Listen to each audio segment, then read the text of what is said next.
ஜெபம் பண்ண கிடவோம்.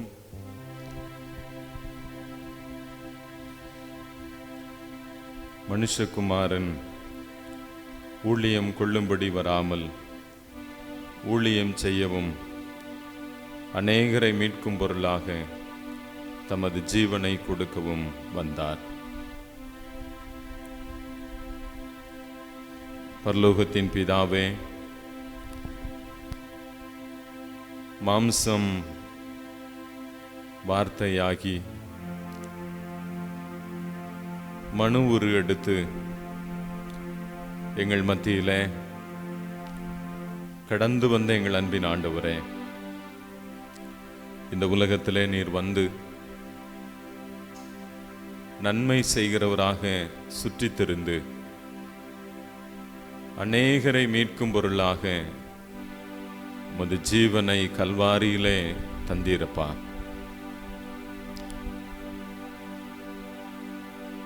கல்வாரியிலே பட்ட வேதனை,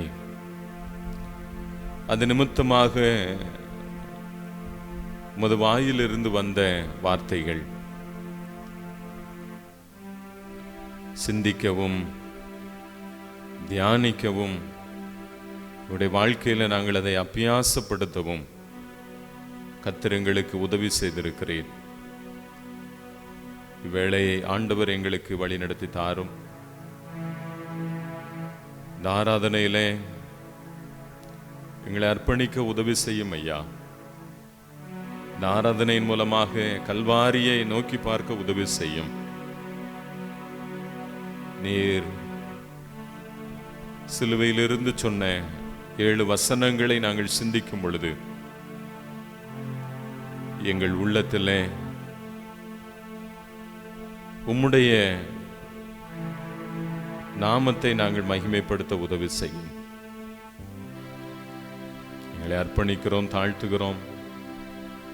ஆண்டவர் நடத்தும் இயேசு இரட்சகர் மூலம் வேண்டிக் கொள்கிறோம் நல்ல பிதாவே, ஆமென். நாம் அனைவரும் இணைந்து நம்முடைய பாடல் புத்தகத்திலே 152வது பாடல், எங்கே சுமந்து போகிறீர் சிலுவையை நீர் எங்கே சுமந்து போகிறீர் என்ற பாடலை நாம் அனைவரும் இணைந்து நாம் பாடுவோம். 152வது பாடல்.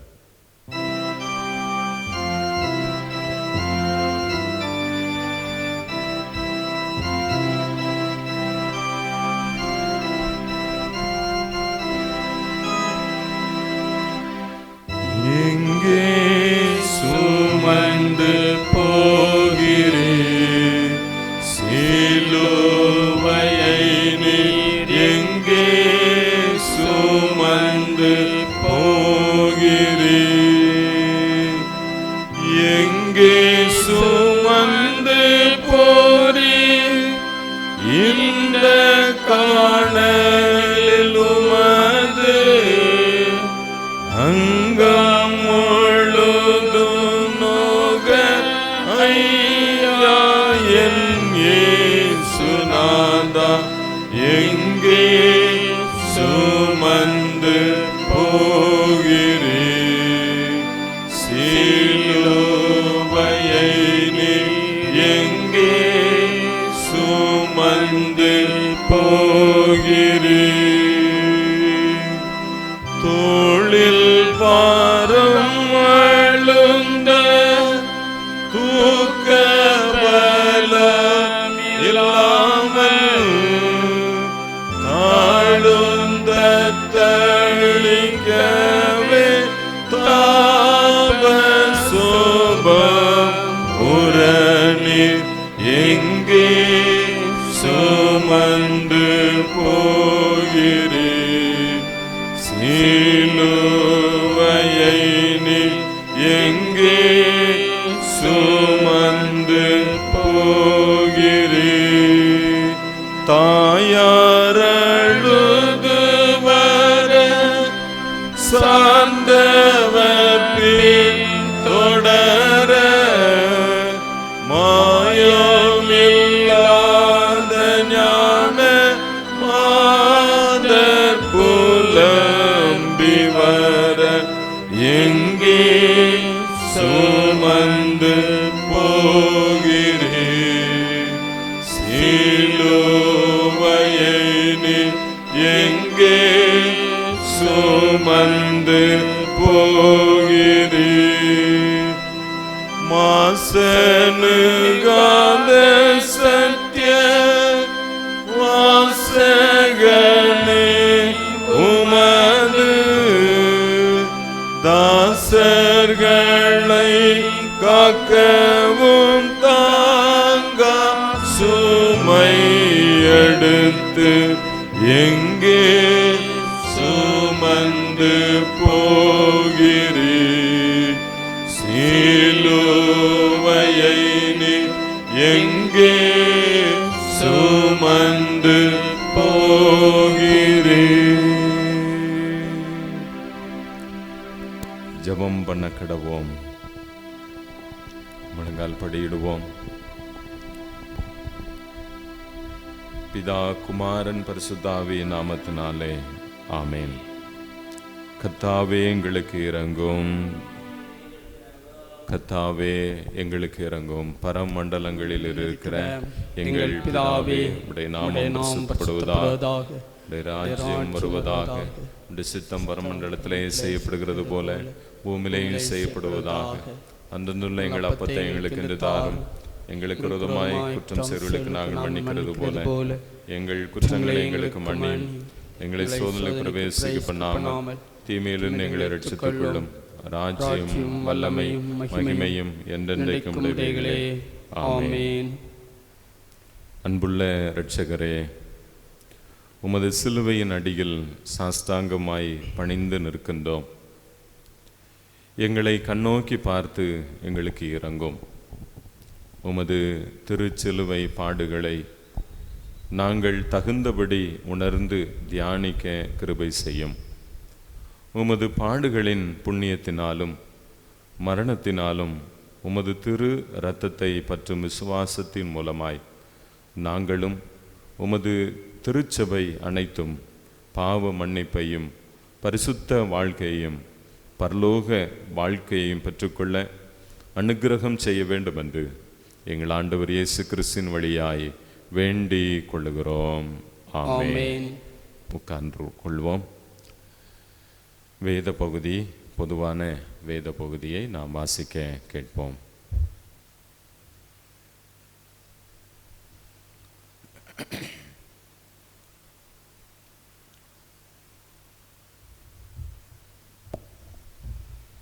வாசிக்கும்படியாக குறிக்கப்பட்ட வேத பாடம் ஏசாயா தீர்க்கதரிசியின் புஸ்தகம் 52ஆம் அதிகாரம் 13ஆம் வசனம் முதல் 53ஆம் அதிகாரம் 12ஆம் வசனம் அடங்கிய ஆண்டவருடைய வார்த்தையை கேளுங்கள்.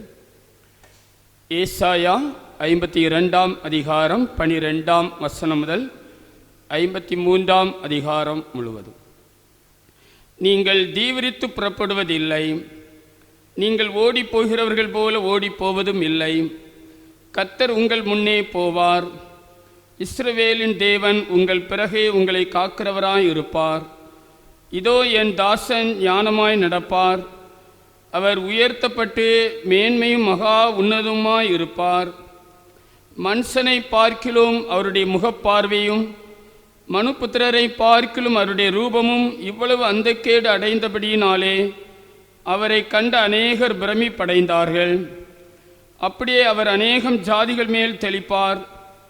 அவர் நிமித்தம் ராஜாக்கள் தங்கள் வாயை மூடுவார்கள். ஏனெனில் தங்களுக்கு தெரிவிக்கப்படாதிருந்ததை அவர்கள் காண்பார்கள், கேள்விப்படாதிருந்ததை அவர்கள் அறிந்து கொள்வார்கள். எங்கள் மூலமாய் கேள்விப்பட்டதை விசுவாசித்தவன் யார்?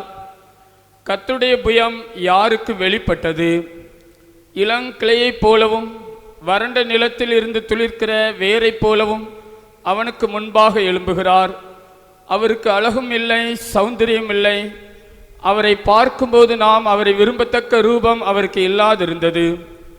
அவர் அசட்டை பண்ணப்பட்டவரும் மனுஷரால் புறக்கணிக்கப்பட்டவரும் துக்கம் நிறைந்தவரும் பாடு அனுபவித்தவருமாய் இருந்தார். அவரை விட்டு நம்முடைய முகங்களை மறைத்து கொண்டோம். அவர் அசட்டை பண்ணப்பட்டிருந்தார், அவரை எண்ணாமற் போனோம்.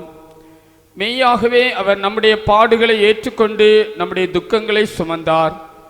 நாமோ அவர் தேவனால் அடிபட்டு வாதிக்கப்பட்டு சிறுமைப்பட்டவர் என்று எண்ணினோம். நம்முடைய மீறுதல் நிமித்தம் அவர் காயப்பட்டு நம்முடைய அக்கிரங்கள் நிமித்தம் அவர் நொறுக்கப்பட்டார். நமக்கு சமாதானத்தை உண்டு பண்ணும் ஆக்கினை அவர் மேல் வந்தது. அவருடைய தழும்புகளால் குணமாகிறோம். நாம் எல்லாரும் ஆடுகளைப் போல வழி தப்பி திரிந்து அவனவன் தன் தன் வழியிலே போனோம். கர்த்தரோ நம்மெல்லாருடைய அக்கிரமத்தையும் அவர் மேல் விழப்பண்ணினார். அவர் நெருக்கப்பட்டும் ஒடுக்கப்பட்டும் இருந்தார், ஆனாலும் தம்முடைய வாயை அவர் திறக்கவில்லை.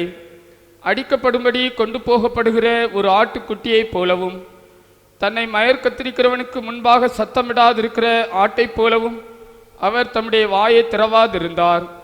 இடுக்கணிலும் நியாய தீர்ப்பிலும் இருந்து அவர் எடுக்கப்பட்டார். அவருடைய வம்சத்தை யாரால் சொல்லி முடியும்? ஜீவனுள்ளோருடைய தேசத்தில் இருந்து அறுப்புண்டு போனார். என் ஜனத்தின் மீறுதல் நிமித்தம் அவர் வாதிக்கப்பட்டார். துன்மார்க்கரோடே அவருடைய பிரேத குழியை நியமித்தார்கள். ஆனாலும் அவர் மரித்தபோது ஐஸ்வர்யவானோடே இருந்தார். அவர் கொடுமை செய்யவில்லை, அவர் வாயில் வஞ்சனை இருந்ததும் இல்லை. கர்த்தரோ அவரை நொறுக்க சித்தமாகி அவரை பாடுகளுக்குட்படுத்தினார். அவருடைய ஆத்துமா தன்னை குற்ற நிவாரண பலியாக ஒப்பு கொடுக்கும் போது அவர் தமது சந்ததியை கண்டு நீடித்த நாளாய் இருப்பார். கர்த்தருக்கு சித்தமானது அவர் கையினால் வாய்க்கும். அவர் தமது ஆத்தும வருத்தத்தின் பலனை கண்டு திருப்தி ஆவார். என் தாசனாகிய நீதிபரர் தம்மை பற்றும் அறிவினால் அநேகரை நீதிமான்கள் ஆக்குவார்.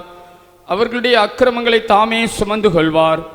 அவர் தம்முடைய ஆத்துமாவை மரணத்தில் ஊற்றி அக்கிரமக்காரில் ஒருவராக எண்ணப்பட்டு அநேகருடைய பாவத்தை தாமே சுமந்து அக்கிரமக்காருக்காக வேண்டிக் கொண்டது நிமித்தம் அநேகர் அவருக்கு பங்காக கொடுப்பேன். பலவான்களை அவர் தமக்கு கொள்ளையாக பங்கிட்டுக் கொள்வார் என்பது வாசிக்கும்படியாக குறிக்கப்பட்ட வேத பாடம். வாசித்து முடியும். பிதா குமாரன் பரிசுத்த ஆவி நாமத்தினாலே ஆமேன். கிறிஸ்துவுக்குள் அன்பானவர்களே, இந்த நாளிலும் கர்த்தருடைய நாமத்தினாலே நாம் அனைவரும் இணைந்து ஆண்டவரை ஆராதிக்கக்கூடிய பாக்கியத்தை கர்த்தர் தந்திருக்கிறார். ஆண்டவருக்கு நாம் நன்றி செலுத்துவோம். சிறப்பாக இந்த பெரிய வெள்ளிக்கிழமை ஆராதனையில் நாம் அனைவரும் இணைந்து ஆண்டவரை ஆராதிப்பது மிகுந்த மகிழ்ச்சி.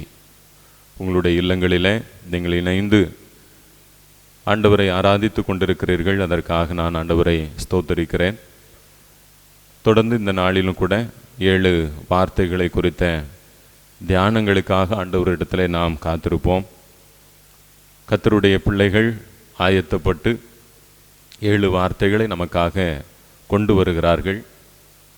அந்த வார்த்தை நிமித்தமாக கர்த்தர் என்னோடு, என் தனிப்பட்ட வாழ்வோடு, என் குடும்ப வாழ்க்கையோடு ஆண்டவர் நீர் பேசும் என்று சொல்லி நாம் தொடர்ந்து ஜெப நிலையில் இருப்போம். ஆண்டவர் நம்மை ஆசீர்வதிப்பாராக. முகவுரைக்கு ஆயத்தமாக பிலிப்பியருக்கு எழுதின கடிதம் 2ஆம் அதிகாரம், பிலிப்பியர் 2ஆம் அதிகாரம் 7-8 வசனங்கள் சொல்லுகிறது. தம்மை தாமே வெறுமையாக்கி அடிமையின் ரூபமெடுத்து மனுஷ சாயலானார். அவர் மனுஷ ரூபமாய் காணப்பட்டு மரண பரியந்தம், அதாவது சிலுவையின் மரண பரியந்தமும் கீழ்ப்படிந்தவராகி தம்மை தாமே தாழ்த்தினார்.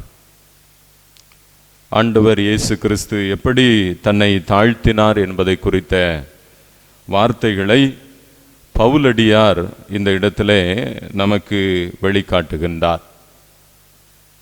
இந்த நாள் நம் கிறிஸ்தவர்களுக்கும் மட்டுமல்ல, அகில உலக மக்கள் அனைவருக்கும் ஒரு சிறப்பான ஒரு நாள். ஏனென்று சொன்னால், நமக்காக அல்ல, இந்த உலகத்திற்காக ஆண்டவர் இயேசு கிறிஸ்து தன்னையே அர்ப்பணித்த ஒரு நாள். அதனால்தான் வேத வசனம் சொல்லுகிறது, தம்மை தாமே வெறுமையாக்கினார். சிலுவையின் அடிவாரம் வரைக்கும், சிலுவையின் வரைக்கும் மரண பரியந்தம் தம்மை தாழ்த்தினார் என்று சொல்லி வேதவசனம் நமக்கு சொல்லுகிறது. மேலை நாட்டு கத்தோலிக்க திருச்சபைகள் மற்றும் பிற திருச்சபைகள் ஒவ்வொரு ஆண்டும் புனித சிலுவையின் விருந்து, அதாவது ஃபீஸ்ட் ஆஃப் ஹோலி கிராஸ், புனித சிலுவையின் விருந்து என்ற நிகழ்வை கடைபிடிக்கின்றார்கள். ஏன் தெரியுமா? இந்த விருந்துடன் எல்லா கிறிஸ்தவர்களும் இயேசுவின் வாழ்வை, குறிப்பாக சிலுவையில் அவர் தம்மை கொடுத்ததை நினைவில் கொள்ளுகின்றார்கள். ஆகவே இந்த விருந்தை கடைபிடிப்பதனால் தங்களுக்கும் தங்கள் வாழ்க்கைக்கும் பாவங்கள் பிடிக்கப்பட்டு இருந்ததென்றால் அந்த பாவங்கள் மன்னிக்கப்பட்டு நிலைவாழ்வு கிடைக்கும் என்று சொல்லி நம்பி இந்த புனித சிலுவையின் விருந்தை கடைபிடிக்கின்றார்கள். இன்றைக்கு நாமும் கூட ஆண்டவருடைய சமூகத்தில் குடும்பமாக இணைந்து ஒன்று கூடி நாம் நிற்கின்றோம். எதற்காக?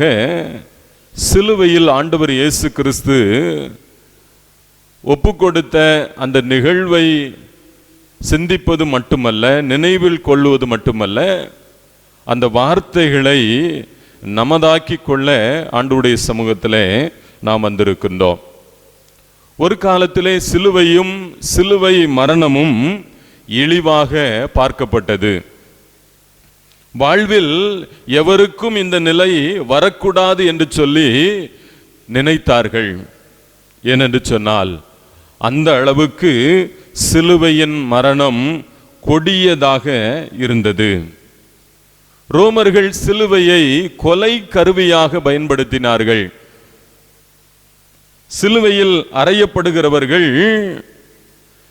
வலியின் கொடுமையினால் அங்கு நிற்கும் மக்களை, தண்டனை தந்த ஆட்சியாளர்களை, தங்களுக்கு தெரிந்த அனைவரையும் வன்மம் நிறைந்த சொற்களால் சபிப்பார்களாம்.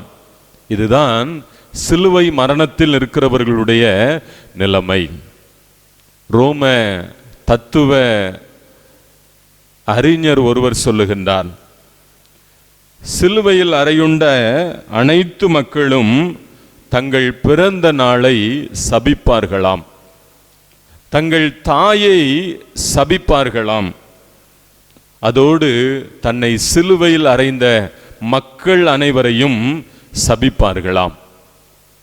ஏனென்றால் இது அத்தனை கொடூரமானது.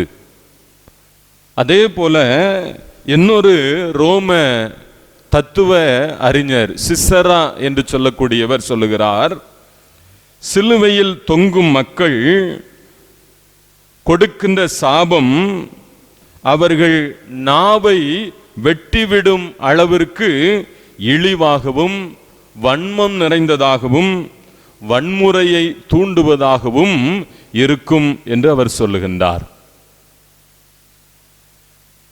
ஒரு முறை நடந்த சம்பவத்தை நான் படிக்க நேர்ந்தது. உலகத்திலே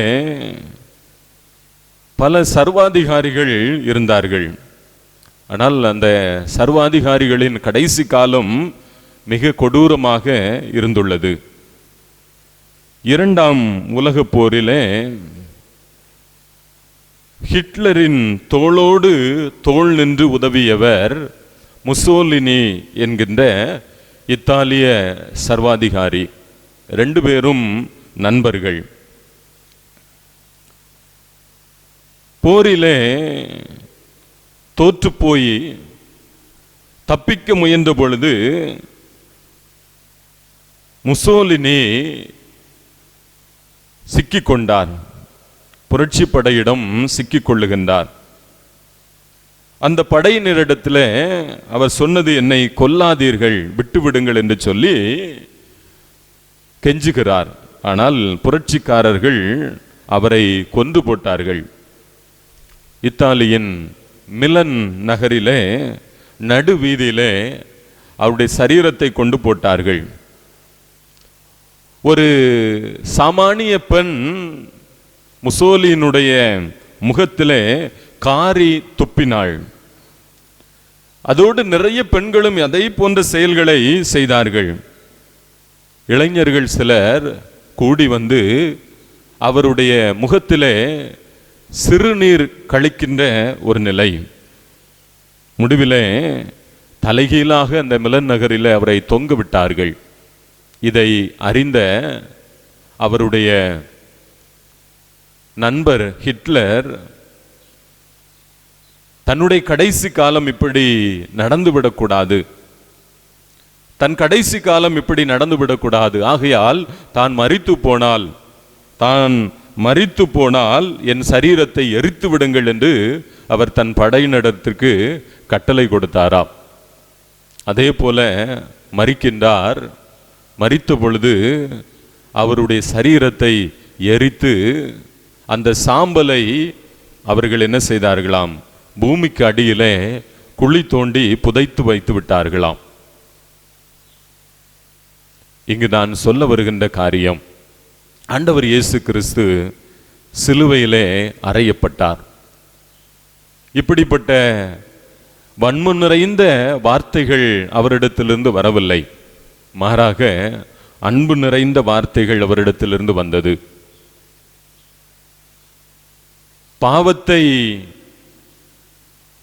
பாவிகளை நேசிக்கக்கூடிய வார்த்தைகள் அவரிடத்திலிருந்து வந்தது. தாயாரை நேசிக்கின்ற பண்பு அவரிடத்திலிருந்து வந்தது. அந்த வார்த்தைகளை நாம் இப்பொழுது தியானம் பண்ண இருக்கின்றோம். ஆண்டவரே, உம்மிடத்தில் வந்த வார்த்தை என்னை சபிப்பதற்கு அல்ல, என்னுள் வன்மத்தை தூண்டுவதற்காக அல்ல, என்னுள் புதிய சமூக மாற்றத்தையும் என் உள்ளத்தையும் மாற்றக்கூடியது என்று சொல்லி இந்த வேளையிலும் கூட ஆண்டவருடைய சமூகத்தில் நாம் காத்திருந்து வார்த்தைகளை நாம் கேட்போம். ஆண்டவர் இயேசு கிறிஸ்து தாமே இந்த வார்த்தைகளின் நிமித்தமாக உங்களோடும் என்னோடும் கூட தொடர்ந்து பேசுவாராக. ஆமேன். முதல் வார்த்தைக்கு ஆயத்தமாக நாம் இருந்த வண்ணமாக கரங்களை தட்டி, ஆண்டவரே, கள்வனுக்கு பாவ மன்னிப்பை, அது மட்டுமல்ல மக்களுக்கு மன்னிப்பை கொடுத்தீரே, எங்களுக்கும் அந்த மன்னிப்பை தாரும் என்று சொல்லி உணர்ந்து பாவ மன்னிப்பின் நிச்சயத்தை பெற்றுக்கொள்ள வேண்டும், பரலோகத்தில் ஓரிடம் நீ பெற வேண்டும் என்ற பாடலில் ஒரு சில கவிகளை பாடி கர்த்தருடைய நாமத்தை நாம் மகிமைப்படுத்துவோம். கரங்களை தட்டி நாம் அந்த பாடலை நாம் பாடலாம்.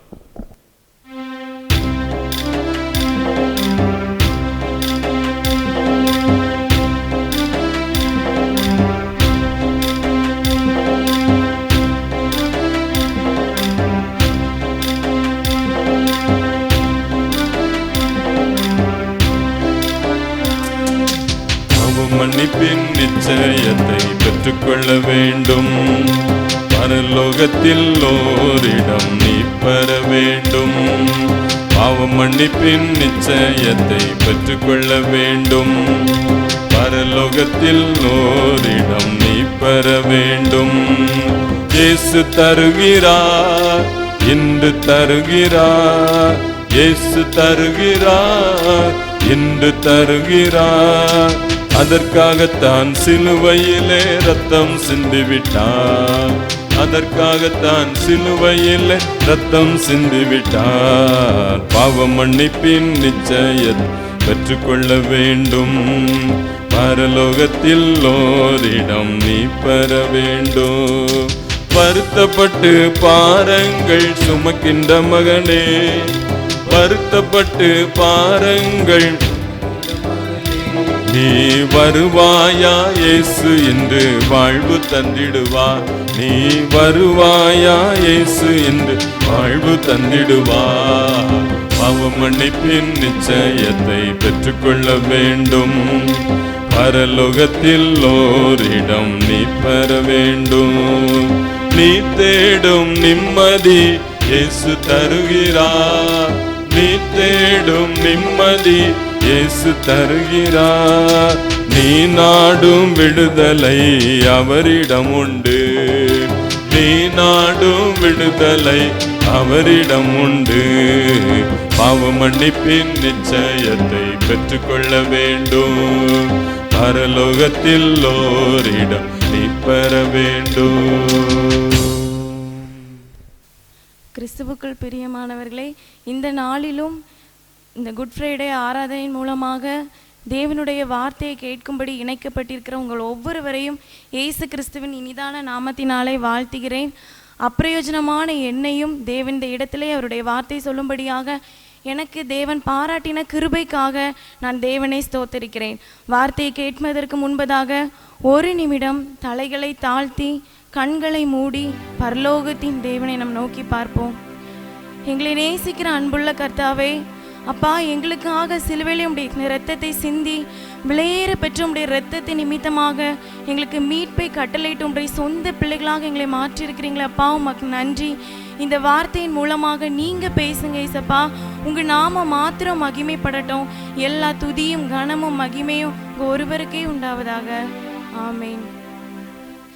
1 கொரிந்தியர் 1:18 நம்ம இப்படியாக வாசிக்கிறோம். சிலுவையை பற்றின உபதேசம் கெட்டு போகிறவர்களுக்கு பைத்தியமாய் இருக்கிறது, ஆனால் ரட்சிக்கப்படுகிற நமக்கு அது தெய்வ பலனாய் இருக்கிறது. சிலுவை குறித்து நம்ம தியானிக்க நம்முடைய உள்ளத்தில் ஒரு பெரிய ஆறுதல், ஒரு பெரிய ஒரு நம்பிக்கை கிடைக்கிறது. எனக்கும் ஏசப்பா ஒரு காரியத்தை கற்றுக் கொடுத்தாங்க. நான் எப்போல்லாம் ஸ்பிரிட்டில் நான் டவுனாக ஃபீல் பண்ணுறேனோ அப்போல்லாம் அவருடைய வேதத்தை திறந்து அந்த வசனங்களை, அவர் சிலுவையில் பட்ட பாடுகள் ஒவ்வொன்றையுமே வாசிக்கிறதுக்கு ஏசப்பா எனக்கு கற்றுக் கொடுத்தாங்க. அதை நான் வாசிக்க நான் சோர்ந்து போய் இருந்தால் கூட என்னுடைய உள்ளத்தில் ஒரு பெரிய சந்தோஷம் உண்டாகும், ஒரு பெரிய ஒரு ஆறுதல் உண்டாகும். ஏன் அப்படின்னா, நம்முடைய தேவனாகிய இயேசு கிறிஸ்து அவர் உலகம் தரக்கூடாத ஒரு சமாதானத்தை தருகிறவர், உலகம் தரக்கூடாத ஒரு சந்தோஷத்தை தருகிறவர். அதற்காகத்தான் இயேசு சிலுவையில் பாடுபட்டார், அதற்காகத்தான் அவர் சிலுவையில் அடிக்கப்பட்டார். இன்னைக்கும் ஒருவேளை ஏதோ ஒரு காரியத்தை குறித்த வருத்தத்தோடு மனவேதனையோடு நீங்க இந்த இடத்துல வந்திருந்தீங்க அப்படின்னா, இயேசு கிறிஸ்துவின் சிலுவையை குறித்து நம்ம தியானிக்கும் போதே உங்களுடைய உள்ளத்துல ஒரு பெரிய ஒரு மகிழ்ச்சி உண்டாகும், உங்களுடைய உள்ளத்துல ஒரு பெரிய ஆனந்த சந்தோஷம் உண்டாகும். ஏனென்றால் அவர்தான் நம்முடைய பரிகாரி. அவர் நமக்காக சிலுவையில எல்லாவற்றையுமே செய்து முடித்து விட்டார். இனி எல்லாவற்றையுமே, எல்லா காரியங்களுமே நமக்கு பரிகாரியாக இயேசு எல்லாவற்றையுமே நமக்காக செய்து முடித்து விட்டார். நம்முடைய கண்ணீர், நம்முடைய துக்கம், கவலைகள், சாபங்கள் எல்லாவற்றையுமே சிலுவை நிமித்தமாக இயேசு மாற்றிவிட்டார். வாசிக்கலாம். லூக்கா 23:34 சேர்ந்தே வாசிக்கலாம். Look chapter 23:34. அப்பொழுது இயேசு, பிதாவே, இவர்களுக்கு மன்னியும், தாங்கள் செய்கிறது இன்னதென்று அறியாதிருக்கிறார்களே என்றார். அவருடைய வஸ்திரங்களை அவர்கள் பங்கிட்டு சீட்டு போட்டார்கள். இந்த இடத்துல நம்ம பார்க்கும்போது இயேசு கிறிஸ்து சிலுவையில் முறையாக சொன்ன ஒரு வார்த்தையே ஒரு அன்பின் வார்த்தை. உலக மக்கள் மீது அவர் எவ்வளவு அன்பாக இருந்தார் அப்படிங்கிற அந்த அன்பை வெளிப்படுத்தும்படியாக அவரை தூஷித்தார்கள், அவரை நிந்தித்தார்கள், அவர் துன்பப்பட்டவராக காணப்பட்டார். உலகம் அவரை சொந்தமாக ஏற்றுக்கொள்ளவில்லை. இருந்த போதிலும் அவர் மன்னிக்கிற ஒரு தேவனாக இருக்கிறார். இன்னைக்கு வர அவர் பிதாவின் இடத்துல நமக்காக பரிந்து பேசுகிற ஒரு தேவனாக தான் அவர் காணப்படுறாரு. அவர் மன்னிக்கிற இயேசு. தேவன் சொல்லுகிறார், என்னிடத்தில் கற்றுக்கொள்ளுங்கள். இந்த வசனத்து மூலமா நம்ம தேவனிடத்தில் கற்றுக்கொள்ள வேண்டிய ஒரு காரியம் என்னவென்றால், தேவனுடைய பிள்ளைகள் மற்றவர்களை மன்னிக்கிற ஒரு பிள்ளைகளாக நாம் இருக்க வேண்டும். நம்மளை நிந்திக்கிறவர்களுக்காக, நம்மளை துன்பப்படுத்துகிறவர்களே நாம் மன்னிக்கிற பிள்ளைகளாக இருக்க வேண்டும். ஒருவேளை கிறிஸ்தவர்களாகி நாம் நல்லா ஜெபம் பண்ணலாம், நல்ல பைபிள் வாசிக்கலாம், எல்லாமே பண்ணலாம். ஆனால் அன்பு நமக்கு இராவிட்டால் நாம் சத்தமிடுகிற வெண்கல போலவும் ஓசையிடுகிற கைத்தாளம் போலவும் இருப்போம் என்று பவுல் நமக்கு சொல்லுகிறார். ஆகையினால நம்ம மன்னிக்கிற பிள்ளைகளாக நம்ம காணப்பட வேண்டும். நம்ம எவ்வளவுதான் ப்ரேயர் பண்ணாலும், எவ்வளவுதான் ஜெபிச்சாலும், நம்முடைய உள்ளத்துல நம்ம மற்றவங்க மேல வைக்கிற அன்பு, மற்றவங்களை நம்ம கிட்ட மன்னிக்கிற குணம் இருக்கா? இதை எல்லாமே தான் இயேசு நம்ம இடத்துல பார்க்கிறாரு. 1 பேதுரு 2:21 நம்ம பார்க்கும்போது, நீங்கள் தம்முடைய அடிச்சுவடுகளை தொடர்ந்து வரும்படி உங்களுக்கு மாதிரியே பின்வைத்து போனார். இயேசு தான் நமக்கு ரோல் மாடல். நம்முடைய வாழ்க்கையில நமக்கு எந்த ஒரு கிரிக்கெட் பிளேயர் நம்மளோட ரோல் மாடல் கிடையாது, எந்த ஒரு சினிமா ஆக்டர் நமக்கு ரோல் மாடல் கிடையாது. நம்முடைய ரோல் மாடல் யார் அப்படின்னா நமக்காக உயிரையே கொடுத்த ஆண்டவராகிய இயேசு கிறிஸ்து மட்டும்தான் நம்முடைய ரோல் மாடல். அவரிடத்துலேருந்து நம்ம கற்றுக்கொள்ள வேண்டும், அவரை போல நம்ம வாழ வேண்டும். தேவ அன்பு நம்மளை நிலைத்திருக்கிற பிள்ளைகளாட்டு நம்ம மாற வேண்டும். வேதம் சொல்லுகிறது, அவருடைய வசனத்தை நாம் கை கொள்ளும் போது தேவ அன்பு நம்மிடத்துல மெய்யாய் பூரணப்பட்டிருக்கும். இன்னைக்கு இந்த தேவ அன்பு நம்ம கிட்ட இருக்கணுங்கிறது தான் ஆண்டவருடைய ஒரு பெரிய எதிர்பார்ப்பும் கூட. இன்னைக்கு நம்ம சபையாக நம்ம ஒன்று கூடுறோம், ஆனா நம்ம ஒன்று கூடும் போது நம்ம ஜெபிக்கிறோம். அந்த இடத்துல நம்ம ஜெபிக்கிறதுக்கு முன்பதாக நம்முடைய உள்ளத்தில் மற்றவர்களை நம்ம மன்னிக்கிறோமா? இன்னைக்கு சபையாக நம்ம இருக்கும்போது மன்னிக்கிற குணம் நம்ம கிட்ட காணப்படுகிறதா? ஒருவேளை ஏதோ ஒரு கசப்போடு ஒரு வெறுப்போடு மற்றவங்களை குறித்துதான ஒரு வைராக்கியத்தோடு நம்ம தேவனிடத்துல ஜெபம் பண்ணால் நம்முடைய ஜெபம் கேட்கப்படுமா? நம்மளே கொஞ்சம் சிந்தித்து பார்ப்போம். நம்ம எப்படிப்பட்ட ஒரு இருதயத்தோடு இருக்கிறோம் அதை தான் இயேசு பார்க்குறாரு. மனுஷங்க கூட முகத்தை பார்ப்பாங்க, ஆனால் ஆண்டவராகிய இயேசு கிறிஸ்து நம்முடைய இருதயத்தில் இருக்கிற ஒவ்வொரு குணங்களையுமே அவர் ஆராய்ந்து அறிகிறார் காணப்படுறான். இன்னைக்கு சபையில ஐக்கியம் வேணுங்கிறது ஆண்டவருடைய விருப்பமே. சபை அன்பா இருக்கணும் அப்படிங்கிறது ஆண்டவருடைய விருப்பமே. ஏன் தெரியுமா? தேவனாகிய இயேசு கிறிஸ்து நம்மளை இந்த உலகத்துக்கு உப்பா வச்சிருக்கிறாரு, நம்மளை வெளிச்சமா வச்சிருக்கிறாரு. நம்ம இடத்துல உள்ள வெளிச்சம் அதிகமாக பிரகாசிக்க வேண்டும் என்பதற்காகத்தான் தேவன் நமக்கு சபையை கொடுத்திருக்கிறா, ஒரு ஆராதனையை கொடுத்திருக்கிறா. அடுத்தபடியே நம்ம பார்த்தோம் அப்படின்னா குடும்ப வாழ்க்கை. இன்னைக்கு ஒரு ஃபேமிலியை கட்டி எழுப்புறது அப்படிங்கிறது ஒரு கஷ்டமான காரியம். ஆனால் அதை இடித்து போடுறது, டெஸ்ட்ராய் பண்ணுறது அப்படிங்கிறது ரொம்ப ஒரு ஈஸியான ஒரு காரியம். எப்படி? இப்போ ஒரு 4 பேர் ஒரு ஃபேமிலியில் இருக்கிறோம் அப்படின்னா அந்த இடத்துல ஒருத்தருக்கு ஒருத்தர் அன்பு இல்லை, கசப்போடு வாழ்ந்து கொண்டிருக்கிறோம், வெறுப்போடு நம்ம இருக்கிறோம், ஒருத்தங்களோட குணம் ஒருத்தங்களுக்கு புரியலை, ஒரு மிஸ் அண்டர்ஸ்டாண்டிங், இதெல்லாம் காரணமாக இருந்துச்சு அப்படின்னா அந்த வீட்டில் ஒரு அன்பு இருக்காது, தேவ சமாதானம் இருக்காது, தேவ பிரசன்னம் இருக்காது. அதனால் நம்மக்கிட்ட தேவன் எதிர்பார்க்குற ஒரு காரியம், நம்ம மன்னிக்கிற பிள்ளைகளாட்டு நம்ம காணப்பட வேண்டும், மற்றவர்களை நம்ம மன்னிக்க வேண்டும். அது நம்முடைய சொந்த அப்பா அம்மாவாக இருக்கலாம், சொந்த பிள்ளைகளாக இருக்கலாம், கணவன் மனைவியா இருக்கலாம், யாராக இருந்தாலும் மாமியார் மருமகளா இருக்கலாம், யாராக இருந்தாலும் சரி அந்த மன்னிக்கிற குணத்தை ஏசப்பா எதிர்பார்க்குறாங்க. நம்ம ஒரு கசப்போடு நம்ம வாழ்ந்து கொண்டிருந்தோன்னா யோசித்து பாருங்களா, அந்த வீட்டில் நம்மளால நிம்மதியாக இருக்க முடியுமா? நம்முடைய இருதயத்தில் அவர்களை நம்ம மன்னிக்கும் போது தான் நம்மளால நிம்மதியாகவே வாழ முடியும். அதைத்தான் இயேசுவும் கற்றுக் கொடுக்குறார். இன்னைக்கு இயேசுவை நிந்தித்த அளவுக்கா நம்மளை மனுஷங்க நிந்திக்கிறாங்க? யோசித்து பாருங்க. அப்படி கிடையாது. இயேசு அவ்வளோ துன்பப்பட்டவராக காணப்பட்டார், ஆனால் ஒரே வார்த்தையில் அவர் மன்னிச்சார். அதே போல் நம்முடைய இருதயத்தில் நம்ம மன்னிக்கிறவா காணப்படுறோம். ஒருவேளை நீங்கள் ஸ்கூல் படிக்கலாம், காலேஜ் படிக்கலாம், எங்கே இருந்தாலும் ஒரு வேலை பார்க்கலாம், அந்த பாஸ்க்கு நம்ம கீழ்ப்படிஞ்சிருக்கணுங்கிறது தான் ஏசப்பாவோட விருப்பமே. பாஸ் அவருடைய அதிகாரத்தை நம்மக்கிட்ட யூஸ் பண்ணிட்டார் அப்படிங்கிறதுக்காக, நம்மளை ஏதோ எதிர்த்து பேசிட்டார் அப்படிங்கிறதுக்காக நம்ம அவரை வெறுத்துட்டு நம்ம இருந்தோம் அப்படின்னா அந்த இடத்துல நம்மளால நிம்மதியாக வேலை கூட பார்க்க முடியாது. இன்னைக்கு அதை தேவனிடத்துல நம்ம இடத்துல கற்றுக் கொடுக்குறா, நம்ம மன்னிக்கிற பிள்ளைகளாக இருக்க வேண்டும் அப்படிங்கிறத. அடுத்து நம்ம பார்த்தோம் அப்படின்னா இயேசு சொல்கிறார், தாங்கள் செய்கிறது இன்னதென்று இவர்கள் அறியாதிருக்கிறார்கள். they don't know what they are doing. இன்னைக்கு அதே மாதிரி தான் தாங்கள் செய்கிறது இன்னதென்று அவங்களுக்கு தெரியல. அறியாமை நிமித்தமாக அநேக ஜனங்கள், இன்னைக்கு நம்முடைய இந்திய தேசத்தை எடுத்து பாருங்க, நம்மளும் ஒரு காலத்தில் அறியாமலாக தான் இருந்தோம் ஏசப்பாவை. ஆனால் இன்னைக்கு அவரை நம்ம அறிந்து கொண்டதுனால அவருடைய அன்பில் நம்ம நிலை கொண்டு இருக்கிறோம். இன்னைக்கு நம்முடைய இந்திய தேசத்தில் உள்ள ஜனங்கள் இயேசுவை, பல கோடி ஜனங்கள் இயேசுவை அறிந்து கொள்ளாமலேயே அறியாமலேயே இறந்து போயிட்டாங்க.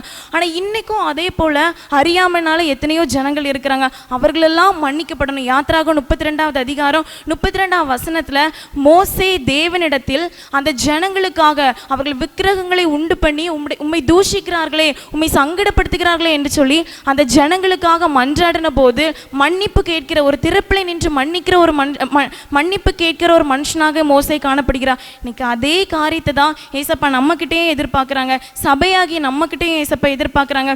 இத்தனை கோடி ஜனங்களுக்காக அவங்களை அறியாமையின் இருளிருந்து நீங்கிறதுக்காக, மகனை நீ ஜெபிப்பியா, மகளை நீ ஜெபிப்பியா, நான் அவங்க எல்லாருக்காகவும் தானே நான் ரத்தம் சிந்தினேங்கிறது தான் தேவனுடைய ஏக்கமும் கூட. ஏசு சொல்கிறார், என் நுகத்தை உங்கள் மேலே ஏற்றுக்கொள்ளுங்கள் அப்படி சொல்லி. இயேசுவோட நுகம் என்ன, பாரம் என்ன, எல்லா ஜனங்களும் ரட்சிக்கப்பட வேண்டும். அவர் சாகிறவர்களுடைய சாவை விரும்பாத தேவன், எல்லா ஜனங்களும் ரட்சிக்கப்பட வேண்டும் அப்படிங்கிறது தான் ஏசப்பாவுடைய விருப்பமே. இன்னைக்கு நம்ம எல்லாத்தையும் நம்ம உணர்வோம். ஒருவேளை நம்ம நல்லா ஜெபிக்கலாம், இந்த ஒரு காரியத்தில் நம்ம தவறுகிறவர்களாட்டு காணப்பட்டிருக்கலாம். ஏசப்பாவுடைய சமூகத்தில், ஏசப்பா நான் இவ்வளோ நாளும் மன்னிக்காமல் இருக்கிறது ஒரு தப்புன்னே நான் நினைக்கல ஏசப்பா, ஆனால் இன்னைக்கு இந்த வசனத்து மூலமாக நீங்கள் எனக்கு உணர்த்தி காட்டிட்டீங்க ஏசப்பா, நான் ஒப்பு கொடுக்குறேன், நான் உங்கள் சமூகத்தில் ஒப்பு கொடுக்குறேன், இருக்கிறேன், நான் தேசத்துக்காக ஜெபிக்கிறேன் ஏசப்பா, என்னில் உள்ள வெளிச்சம் பிரகாசிக்கட்டு ஏசப்பா என்று சொல்லி நம்ம தேவனிடத்துல ஒப்பு கொடுப்போமா? நம்முடைய தலைகளை தாழ்த்தி, ஏசப்பா நான் உங்ககிட்ட ஒப்பு கொடுக்குறேன் ஏசப்பா, நான் அன்னைக்கு அறிந்து கொண்டேன், நான் குணப்படும்படி நீங்கள் என்கிட்ட பேசியிருக்கீங்க ஏசப்பா, இந்த வார்த்தை நிமித்தம் நீங்கள் என்கிட்ட பேசியிருக்கீங்க, நான் மற்றவர்களை மன்னிக்கக்கூடிய குணத்தை எனக்கு தாங்க ஏசப்பா, சிலுவையின் அன்பை எனக்கு தாங்கன்னு கேளுங்க. சிலுவையின் அன்பை ஊற்றுமையா, மன்னிக்கும் உள்ளத்தை தாருமையா,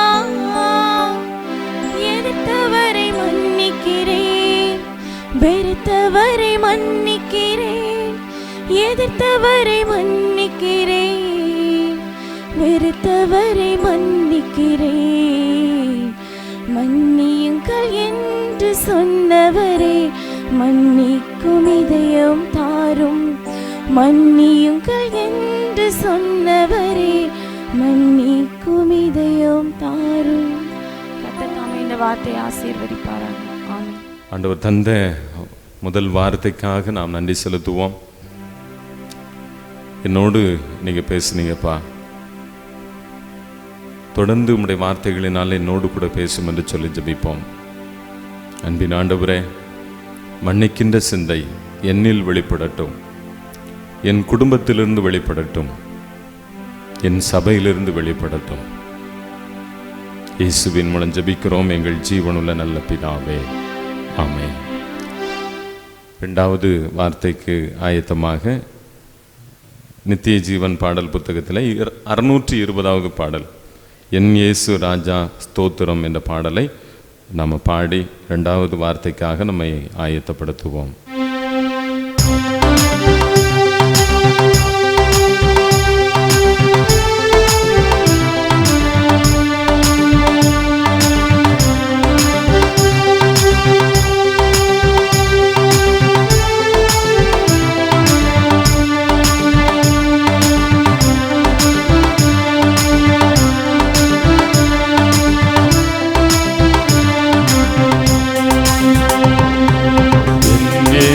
ராஜா ஸ்தோத்திரம், என் இயேசு ராஜா ஸ்தோத்திரம், ஸ்தோத்திரமே ஸ்தோத்திரமே உயிருள்ள நாள் எல்லாமே, ஐயா ஸ்தோத்திரமே ஸ்தோத்திரமே உயிருள்ள நாள் எல்லாமே, கூப்பிடும் யாவருக்கும் அருகில் இருப்பவரே, கூப்பிடும் யாவருக்கும் அருகில் இருப்பவரே, உண்மையாய் கூப்பிடும் குரலனை கேட்டு விடுதலை தருபவரே, உண்மையாய் கூப்பிடும் விடுதலை தருபவரே, என் இயேசு ராஜா ஸ்தோத்திரம், என் இயேசு ராஜா ஸ்தோத்திரம், ஸ்தோத்திரமே ஸ்தோத்திரமே உயிருள்ள நாள் எல்லாமே, ஐயா ஸ்தோத்திரமே ஸ்தோத்திரமே உயிருள்ள நாள் எல்லாமே, உலக தோற்ற முதல் எனக்காய் அடிக்கப்பட்டீ, உலக தோற்ற முதல் எனக்காய் அடிக்கப்பட்டீ, துரோகியாய் வாழ்ந்த என்னையும் மீட்டு புது வாழ்வு தந்து விட்டீ, துரோகியாய் வாழ்ந்த என்னையும் மீட்டு புது வாழ்வு தந்து விட்டீ, என் இயேசு ராஜா ஸ்தோத்திரம், என் இயேசு ராஜா ஸ்தோத்திரம், ஸ்தோத்திரமே ஸ்தோத்திரமே உயிருள்ள நாள் எல்லாமே ஐயா ஸ்தோத்திரமே ஸ்தோத்திரமே உயிருள்ள நாள் எல்லாமே. ஆண்டவராகிய இயேசு கிறிஸ்து சிலுவையில் சொன்ன 2ஆம் வார்த்தையை தியானிப்பதற்கு முன்பதாக நம்ம எல்லாரும் தலைகளை தாழ்த்தி பரிசுத்த ஆவியானவர் இந்த நேரத்தை பொறுப்பெடுக்கும்படியாய், ஆவியானவர் நம் இருதயத்தில் பேசும்படியாய், நம் இருதயத்தை அவருக்கு ஏற்றபடி மாற்றும்படியாய் அப்படியே ஒப்பு கொடுத்து கண்களை மூடி இருதயத்தை திறந்து, தகப்பனே என்னோடு கூட நீங்கள் பேசுங்க என்று சொல்லி நம்ம எல்லாம் கண்களை மூடி தேவனை நோக்கி பார்க்கலாம். Thank you Jesus. காலமோ செல்லுதே வாலிபமும் மறையுதே, காலமோ செல்லுதே வாலிபமும் மறையுதே, எண்ணமெல்லாம் வீணாகும் கல்வியெல்லாம் மண்ணாகும், எண்ணமெல்லாம் வீணாகும் கல்வியெல்லாம் மண்ணாகும், மகிமையில் இயேசுவை தரிசிக்கும் நேரத்தில் அந்த நல்ல பாக்கிய அந்த நல்ல பாக்கிய மகா இரக்கமும் கிருபையும் நிறைந்த அன்பின் பரலோக சுவாமி, 2000 ஆண்டுகளுக்கு முன்பதாய் இந்த உலகிலே பேசின அந்த வார்த்தை இன்றைக்கும் எங்களுடைய காதுகளில் துணித்துக் கொண்டு இருக்கிறதற்காய் உமக்கு ஸ்தோத்திரம். உங்களுடைய ஜீவனுள்ள வார்த்தைகளை தியானிப்பதற்கு எங்களுக்கு நீர் பலன் தாரும். இந்த நேரம் முழுவதிலும் நீர் எங்களோடு இருந்து எங்களை ஆட்கொள்ளும். இயேசுவின் நாமத்தில் ஜெபிக்கிறோம் பிதாவே, ஆமென். லூக்கா 23ஆம் அதிகாரம் 43ஆம் வசனம். வேதம் சொல்கிறது, இயேசு அவனை நோக்கி, இன்றைக்கு நீ என்னுடனே கூட பரதீசில் இருப்பாய் என்று மெய்யாகவே உனக்கு சொல்லுகிறேன் என்றார். இன்றைக்கு நீ என்னுடனே கூட பரதீசில் இருப்பாய். யார் இதை சொன்னது? வானத்தையும் பூமியையும் படைத்த ஆண்டவராகிய இயேசு கிறிஸ்து, உலகத்தையும் காண்கிறவைகள் காணாதவைகள் சகலத்தையும் உருவாக்கின கர்த்தராகிய இயேசு கிறிஸ்து யாரிடம் சொன்னார்? தன்னிடம் தன் அருகே குற்றவாளி என்று தேசத்தால் தீர்மானிக்கப்பட்டு தன் அருகே தொங்கின சிலுவையில் தொங்கின ஒரு குற்றவாளியை பார்த்து ஆண்டவர் அதை சொன்னார். ஏன் அதை சொன்னார்? லூக்கா 23ஆம் அதிகாரம் 39ஆம் வசனத்தில் இருந்து நாம் வாசித்து பார்ப்போமேயானால் வேதம் தெளிவாய் சொல்லுகிறது, அன்றியும் சிலுவையில் அறையப்பட்டிருந்த ஒரு குற்றவாளிகளில் ஒருவன் இயேசு கிறிஸ்துவை, உன்னையும் எங்களையும் ரட்சித்துக்கொள் என்று அவரை இகழ்ந்தான். மற்றவன் அவரை நோக்கி, நீ இந்த ஆக்கினைக்கு உட்பட்டவனாயிருந்தும் தேவனுக்கு பயப்படுகிறதில்லையோ? நாமோ நியாயப்படி தண்டிக்கப்படுகிறோம், நாம் நடப்பித்தவைகளுக்கு தக்க பலனை அடைகிறோம், இவரோ தகாததொன்றையும் நடப்பிக்கவில்லையே என்று அவரை கடிந்து கொண்டு இயேசுவை நோக்கி, ஆண்டவரே, உம்முடைய ராஜ்யத்தில் வரும்போது அடியேனே நினைத்தருளும் என்றான். உடனே ஆண்டவர் சொன்னார், இன்றைக்கு நீ என்னுடனே கூட பரதீசில் இருப்பாய். இன்றைக்கு நாமும் கூட நம்முடைய வாழ்க்கையில் செய்த பாவங்களை நினைத்து மனம் அருந்தும்போது தேவன் நம்முடைய பாவங்களை நம்மை விட்டு அகற்றி நமக்கு பரலோக வாழ்வை கொடுக்க வல்லவராய் இருக்கிறார். அதை நிரூபிக்கதான் ஆண்டவர் அன்றைக்கு அந்த குற்றவாளியை பார்த்து அதை சொன்னார். கிறிஸ்தவராகிய நாம் நினைக்கலாம், நான் என்ன குற்றம் செய்தேன்? பிறனை கொலை செய்தேனா? இல்லை. பிறனுடைய பொருளை அபகரித்து கொண்டேனா? இல்லை. இல்லை. தேவையில்லாத தவறான பழக்கத்தில் இருக்கிறேனா? இல்லை. பின்ன ஏன் நான் குற்றம் செய்தேன்? ஏன் நான் பாவ மன்னிப்பு பெற வேண்டும்?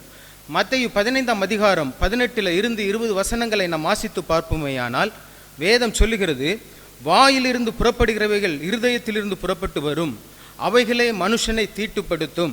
எப்படியெனில் இருதயத்திலிருந்து பொல்லாத சிந்தனைகளும் கொலை பாதகங்களும் விபச்சாரங்களும் வேசித்தனங்களும் களவுகளும் பொய் சாட்சிகளும் தூஷணங்களும் புறப்பட்டு வரும், இவைகளே மனுஷனை தீட்டுப்படுத்தும்.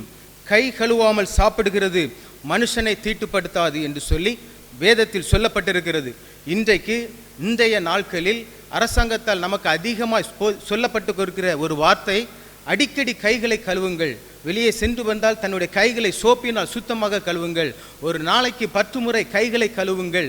காரணம், இந்த கண்ணுக்கு தெரியாத இந்த கொரோனா என்கிற வைரஸ் உங்களுக்குள் சென்றுவிடும். நீங்கள் கை கழுவும் பொழுது அது உங்களை விட்டு அகன்றுவிடும் என்று சொல்லி ஆண்டவரும் இதைத்தான் சொல்லுகிறார். கை கழுவாமல் இருப்பதை விடவும் மேலான ஒரு காரியத்தை குறித்து ஆண்டவர் உங்களோடு கூட பேசி கொண்டு இருக்கிறார். இவைகள் மனுஷனை தீட்டுப்படுத்தும். எவைகள் என்று நாம் வாசித்தோம். மனுஷனுடைய இருதயத்தில் உள்ளவைகள் மனுஷனை தீட்டுப்படுத்தும் என்று சொல்லப்பட்டிருக்கிறது. மத்தேயு 5ஆம் அதிகாரம் 22ஆம் வசனத்தை நாம் வாசித்து பார்ப்போமேனால், தன் சகோதரனை நியாயம் இல்லாமல் கோபித்துக் கொள்பவன் நியாயத்திற்கு ஏதுவாயிருப்பான். வேதம் சொல்லுகிறது, கொலை செய்யாதிருப்பாயாக என்று சொல்லி. ஆனால் வேதத்தில் ஆண்டவர் திட்டமும் தெளிவுமாய் சொல்லுகிறார், தன் சகோதரனை நியாயம் இல்லாமல் பகைக்கிறவன் நியாய தீர்ப்புக்கு ஏதுவாயிருக்கிறான். வேதம் சொல்லுகிறது, விபச்சாரம் செய்யாதிருப்பாயாக என்று சொல்லி. மத்தேயு 5:28 சொல்லுகிறது, ஒரு ஸ்திரீயை இச்சையோடு பார்க்கிற எவனும் தன் இருதயத்தில் அவளோட கூட விபச்சாரம் செய்தாயிற்று என்று சொல்லி. மத்தேயு 5:30 சொல்லுகிறது. 5:29 5:30 நாம் வாசித்தோம் என்றால், பரலோக ராஜ்யத்திற்கு ஒரு மனுஷன் எப்படி பிரவேசிக்க வேண்டும் என்பதை குறித்து ஆண்டவர் அதனுடைய ஆழத்தை கொண்டு போகிறார். உன் வலது கண் உனக்கு இடரல் உண்டாக்கினால் அதை பிடுங்கி எரிந்து போடு. உன் சரீரம் முழுவதும் நரகத்தில் தள்ளப்படுவதை பார்க்கிலும் உன் அவயவங்களில் ஒன்று கெட்டு போவது உனக்கு நலமாயிருக்கும். 5:30 சொல்லுகிறது, உன் வலதுகை உனக்கு இடரல் உண்டாக்கினால் அதை தரித்து எரிந்து போடு. உன் சரீரம் முழுவதும் நரகத்தில் தள்ளப்படுவதை பார்க்கிலும் உன் அவயவங்களில் ஒன்று கெட்டு போவது உனக்கு நலமாயிருக்கும். நாம் என்ன நினைக்கிறோம்? இன்றைய காலகட்டத்தில் உலகம் முழுவதிலும் ஒரு பயத்தின் மத்தியில் இருக்கிறது. உலகம் முழுவதிலும் கணக்கிலடங்கான மனிதர்களுடைய பலிகள் ஒரு கொத்து கொத்தாய் உயிர்கள் செத்து கொண்டு இருக்கிறது. மனிதன் பணம் வைத்தவனும் பணம் வைக்காதவனும், அதிகாரத்தில் இருப்பவனும் அதிகாரத்தில் இல்லாதவனும், குடிசையில் வாழ்பவனும் அரண்மனையில் வசிக்கிறவனும் நடுங்கி கொண்டிருக்கக்கூடிய ஒரு காலத்தில் நாம் வசித்து கொண்டு இருக்கிறோம். இன்றைக்கு உங்களையும் என்னையும் நியாயம் தீர்க்கக்கூடிய ஒரு நியாயாதிபதி வரக்கூடிய காலகட்டத்தில் நாம் வசித்து கொண்டு இருக்கிறோம். கடைசி காலம் இது. ஆண்டவர் இன்றைக்கு உங்களுக்கும் எனக்கும் தவணமாய் கிருபையாய் கொடுத்த இந்த நாட்களிலே, மகனே நீ மனம் திரும்பும்படியாய், மகளே நீ மனம் திரும்பும்படியாய் உன் உள்ளத்தை ஆண்டவர் ஆராய்ந்து பார்த்து கொண்டிருக்கிறார். இருதயத்தில் இருக்கக்கூடிய இச்சைகள், இருதயத்தில் இருக்கக்கூடிய கோபங்கள், இருதயத்தில் இருக்கக்கூடிய பகைகள், இருதயத்தில் இருக்கக்கூடிய கசப்புகள், வைராக்கியங்கள், இவைகளை கொண்டு பரலோக ராஜ்யத்திற்குள் பிரவேசிக்க ஒரு மனிதனால் முடியாது. வேதம் அதை சொல்லவில்லை. ஆகவே இன்றைக்கு ஆண்டவர் கொடுத்திருக்கக்கூடிய இந்த நாளிலாகிலும் அந்த ரட்சிப்புக்குரிய காரியத்தை குறித்து இந்த குற்றவாளியாகிய கள்ளனை போல, தகப்பனே இந்த பரலோக ராஜ்யத்தில் ஒரு ராஜ்யம் இருக்கிறது, அந்த ராஜ்யத்திற்குள் நான் வர வேண்டும் என்று சொன்னால் என்னை நினைத்தருளும் என்று சொல்லி அவன் கெஞ்சினது போல இந்த நாளில் நாம் கெஞ்சுவோம். ஐயா, உலகமெங்கும் மரணத்திகளில் நிறைந்து கொண்டிருக்கிறது. வெளியே போக முடியவில்லை. சக மனிதனை பார்த்து பேச முடியவில்லை. ஐயோ, பார்த்தால் சமுதாயத்தை விட்டு விலகி இருக்க வேண்டும் என்று சொல்லி அரசாங்கம் நம்மளுக்கு ஆலோசனை சொல்லிக் கொண்டு இருக்கிறது. மனிதனால் அங்கெங்கும் செல்ல முடியவில்லை.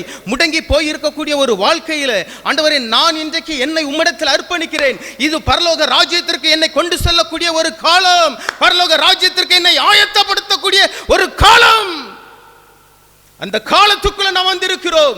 இன்னும் நம்முடைய இருதயத்தை அடைத்துக் கொண்டு, இன்னும் நம்முடைய இருதயத்தை பிடித்துக் கொண்டு, இன்னும் அதே பாவத்தில் வாழ்ந்து கொண்டிருப்போமேயானால் நியாயாதிபதி ஒருவர் வருகிறார். தன்னுடைய உள்ளத்தை ஆராய்ந்து ஒவ்வொரு மனுஷனையும் நியாயம் தீர்க்கிற நியாயாதிபதி வரும் பொழுது அவருக்கு முன்பதாய் நிற்பதற்கு தகுதி உள்ளவனாய் ஆக்கும்படியாய் உங்களை பரிசோதிக்கிற காலம், உங்களை மனம் திரும்ப வைக்கிற ஒரு காலம். ஒரு ராஜ்யம் ஒன்று இருக்கிறது. இந்த உலகத்தில் வாழ்கிற 70 ஆண்டு காலமும் 80 ஆண்டு காலமும் ஒரு வாழ்க்கை அல்ல, நித்தியமான ஒரு வாழ்க்கை, யுகா யுகமாய் வாழ்கிற ஒரு வாழ்க்கை. அந்த வாழ்க்கைக்கு ஆண்டவர் இந்த குற்றவாளி மூலமாய் உங்களோடும் என்னோடும் பேசிக்கொண்டு இருக்கிறார். யாரிடத்திலேயாவது கசப்போடு இருக்கீங்களா? ஏதோ ஒரு பாவம் உள்ளத்தில் இருக்கிறதா? உலகத்திற்கு ஒத்த வேஷம் தரித்து பரிசுத்தமான ஒரு வாழ்க்கை வாழ்வது போல நடித்து உங்களுடைய ஜீவனை இழந்து கொண்டு இருக்கிறீர்கள். ஆண்டவர் இன்றைக்கு உங்களோடு பேசிக்கொண்டு இப்படி கண்களை மூடுவோமா? Thank you Jesus, thank you Lord. அப்பா, நான் பரலோகத்திற்கு வரணும் என்று சொல்லி என் மீது நீ வைத்த அன்பிற்காய் ஸ்தோத்திரம், என் மீது வைத்த இரக்கத்திற்காய் ஸ்தோத்திரம், என் மீது வைத்த கிருபைகளுக்காய் உமக்கு நன்றி.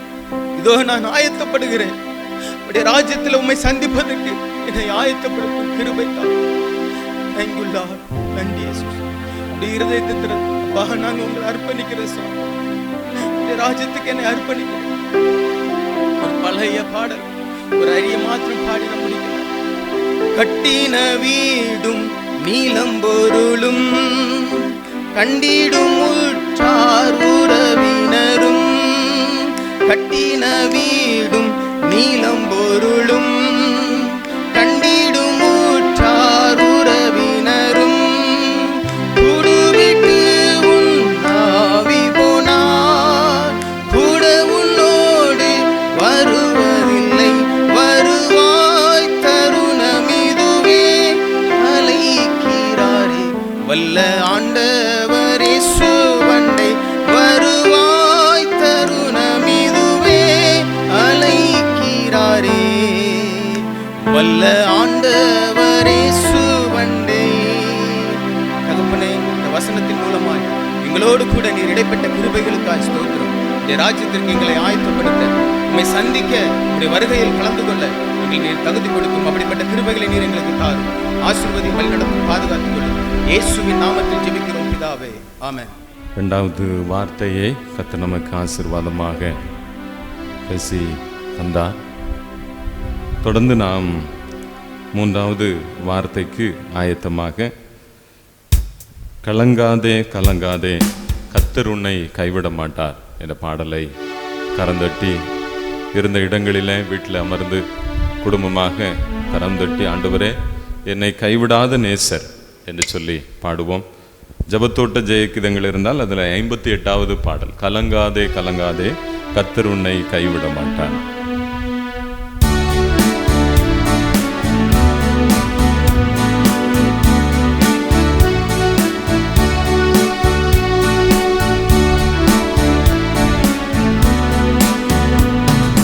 கலங்காதே கலங்காதே கர்த்தர் உன்னை கைவிட மாட்டார். கலங்காதே கலங்காதே கர்த்தர் உன்னை கைவிட மாட்டார். முள்முடி உனக்காக, இரத்தமெல்லாம் உனக்காக, முள்முடி உனக்காக, இரத்தமெல்லாம் உனக்காக. பாவங்களை அறிக்கையிடு, பாவங்களை அறிக்கையிடு, பரிசுத்தமாகிவிடு, நீ பரிசுத்தமாகிவிடு. கலங்காதே கலங்காதே கர்த்தர் உன்னை கைவிட மாட்டார். காலமெல்லாம் உடனிருந்து கரம் பிடித்து நடத்தி செல்வார். காலமெல்லாம் உடனிருந்து கரம் பிடித்து நடத்தி செல்வார். கண்ணீரெல்லாம் துடைப்பார், கண்ணீரெல்லாம் துடைப்பார். கண்மணி போல் காத்திடுவார், உன்னை கண்மணி போல் காத்திடுவார். கலங்காதே கலங்காதே கர்த்தர் உன்னை கைவிட மாட்டார். கலங்காதே கலங்காதே, கர்த்தர் உன்னை கைவிட மாட்டார். ஆண்டவரும் இரட்சகருமாகிய இயேசு கிறிஸ்துவின் இனிதான் நாமத்தினாலே உங்கள் யாவரையும் அன்போடு வாழ்த்துவதிலே மகிழ்ச்சி அடைகிறேன். கிருபையும் சமாதானமும் நம் ஒவ்வொருடைய உள்ளங்களையும் இல்லங்களையும் ஆளுகை செய்வதாக. இயேசு கிறிஸ்து சிலுவையிலே சொன்ன மூன்றாவது வார்த்தை, ஸ்திரீயே அதோ உன் மகன், சீஷனே அதோ உன் தாய். ஸ்திரீயே அதோ உன் மகன், சீஷனே அதோ உன் தாய். இந்த சம்பவத்திலே 3 முக்கியமான கதாபாத்திரங்களை நாம் பார்க்கிறோம். முதலாவது, சிலுவையிலே தொங்கிக் கொண்டிருக்கிற இயேசு கிறிஸ்து. இரண்டாவது, சிலுவையின் அடிவாரத்திலே நின்று கொண்டிருக்கிற தாயாகிய மரியாள். மூன்றாவது, இயேசுவின் அன்பான சீடன் யோவான். இதிலிருந்து நாம் கற்றுக்கொள்வதற்கு அநேக பாடங்கள் இருக்கிறது. ஆனால் காலத்தின் அருமை கருதி ஒரு சில கருத்துக்களை மாத்திரம் நாம் தியானித்து அதன்படி நடப்பதற்கு இயேசு கிறிஸ்து நம் மனக்கண்களை திறக்கும்படி நாம் பிரார்த்தித்து இந்த தியானத்திற்குள் நுழையலாம். ஜெபம். எங்களுக்காய் சிலுவையிலே மரித்து பாவ மன்னிப்பை எங்களுக்கு சம்பாதித்து தந்த இயேசுவே, இப்பொழுதும் எங்களுக்கு கற்றுத்தாரும். எங்களுடைய மனக்கண்களை திறந்து எங்களை ஆசீர்வதியும். ஆமென். முதலாவதாக, இயேசு கிறிஸ்து மத்தேயு எழுதின சுவிசேஷம் 5ஆம் அதிகாரம் 17ஆம் வசனத்திலே இப்படியாக சொல்லுகிறார், நியாயப்பிரமாணத்தை அழிக்கிறதற்கல்ல, அதை நிறைவேற்றுகிறதற்கே வந்தேன் என்று சொல்லி தம்முடைய வருகையின் நோக்கத்தை இயேசு வெளிப்படுத்துகிறார். யூதர்கள் பொதுவாக மோசேயின் நியாயப்பிரமாணத்தை கடைபிடிப்பதிலே மிகுந்த வைராக்கியமுடையவர்களாக இருந்தார்கள். கற்பனைகளை கைக்கொள்வதிலே, நியாயப்பிரமாணத்தை அனுசரிப்பதிலே மிகுந்த வைராக்கியம் உள்ளவர்களாக இருந்தார்கள். அதை மீறினால் என்னென்ன பலிகளை செலுத்த வேண்டும், அதற்குரிய தண்டனை என்ன என்று சொல்லி மோசே அவர்களுக்கு கற்றுக் கொடுத்திருந்தார். ஆனால் இவைகளெல்லாம் கால ஓட்டத்திலே தங்களுடைய உண்மையான அர்த்தத்தை இழந்து வெறும் வெற்று சடங்காச்சாரங்களாக மாறி போய்விட்டது.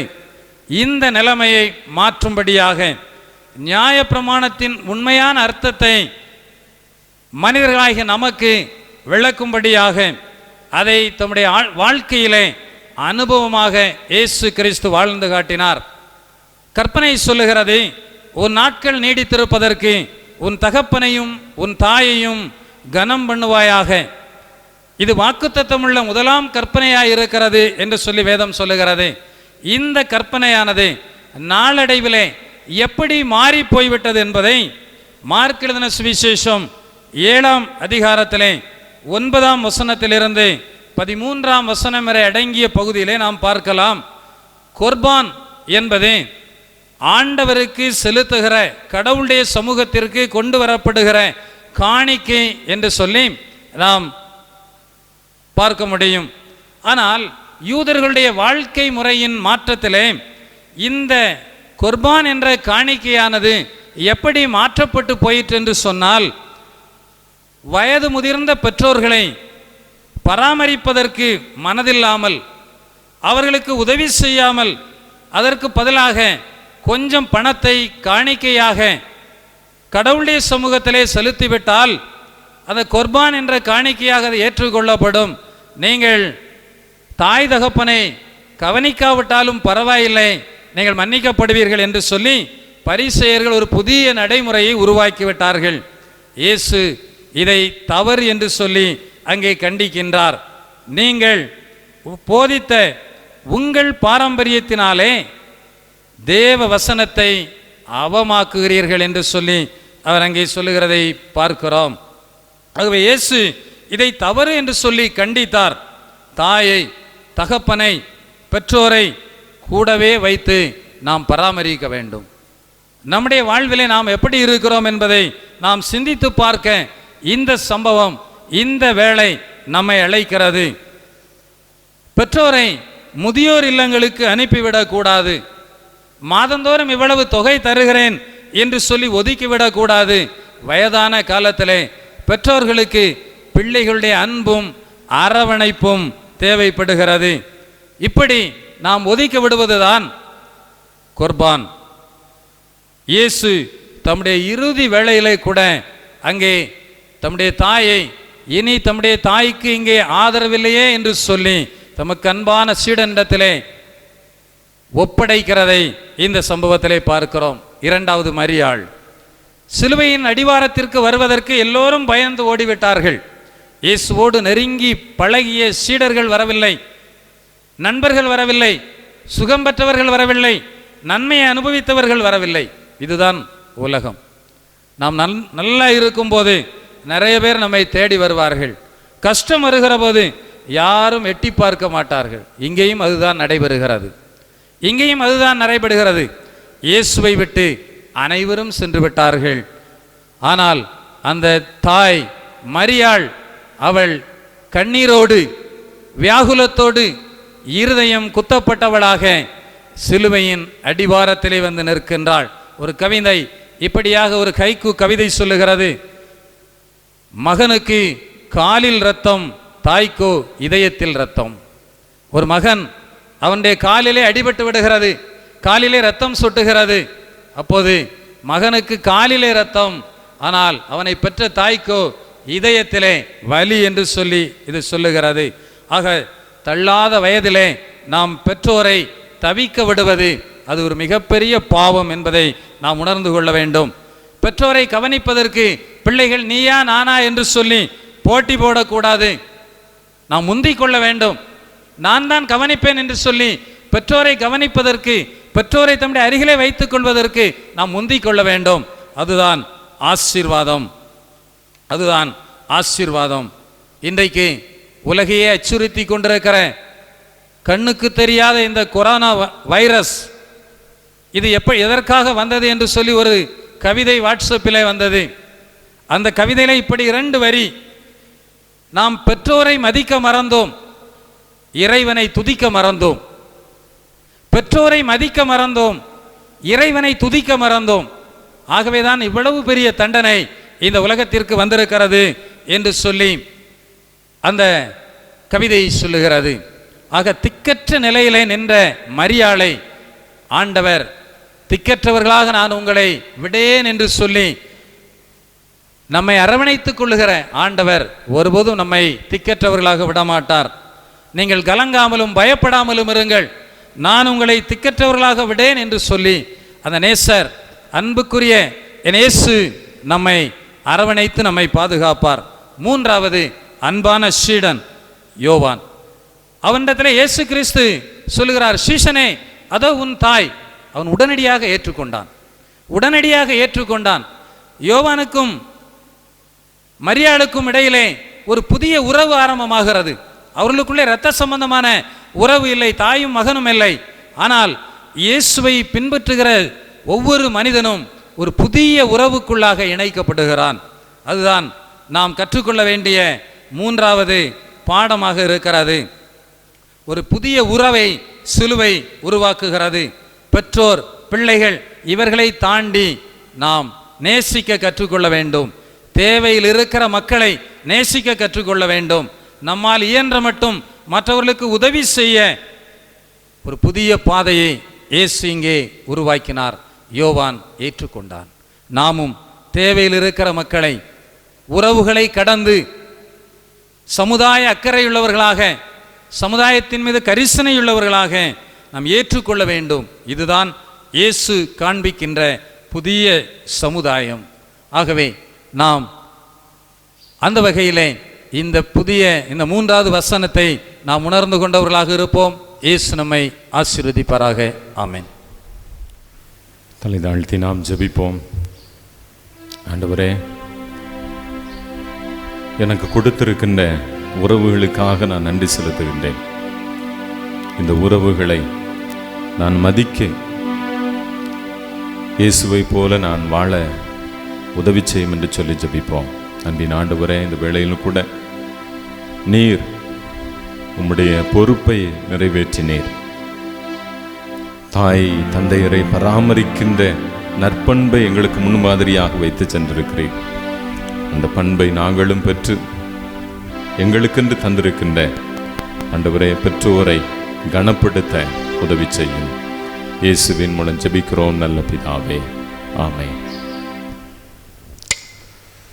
தொடர்ந்து 4வது வார்த்தைக்கு நம்மை ஆயத்தப்படுத்தும் வண்ணமாக ஒரு அழகான பாடல். உதவி வரும் கண்மலை நோக்கி பார்க்கிறேன், வானமும் மையமும் படைத்தவரை நான் பார்க்கிறேன் என்ற பாடல்.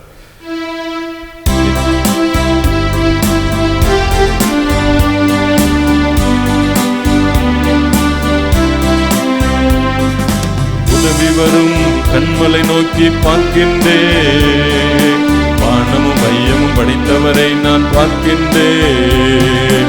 உதவி வரும் கண்மலை நோக்கி பார்க்கின்றேன், வானமும் மையமும் படைத்தவரை நான் பார்க்கின்றேன். கால்கள் தள்ளாட விட மாட்டார், காக்கும் தேவன் உறங்க மாட்டார். கால்கள் தள்ளாட விட மாட்டார், காக்கும் தேவன் உறங்க மாட்டார். இஸ்ரவேலை காக்கிறவர் என்னாலும் தூங்க மாட்டார். இஸ்ரவேலை காக்கிறவர் என்னாலும் தூங்க மாட்டார். உதவி வரும் கண்மலை நோக்கி பார்க்கின்றேன், வானமும் மையமும் படைத்தவரை நான் பார்க்கின்றேன். கர்த்தர் என்னை காக்கின்றார், எனது நிழலாய் இருக்கின்றார்.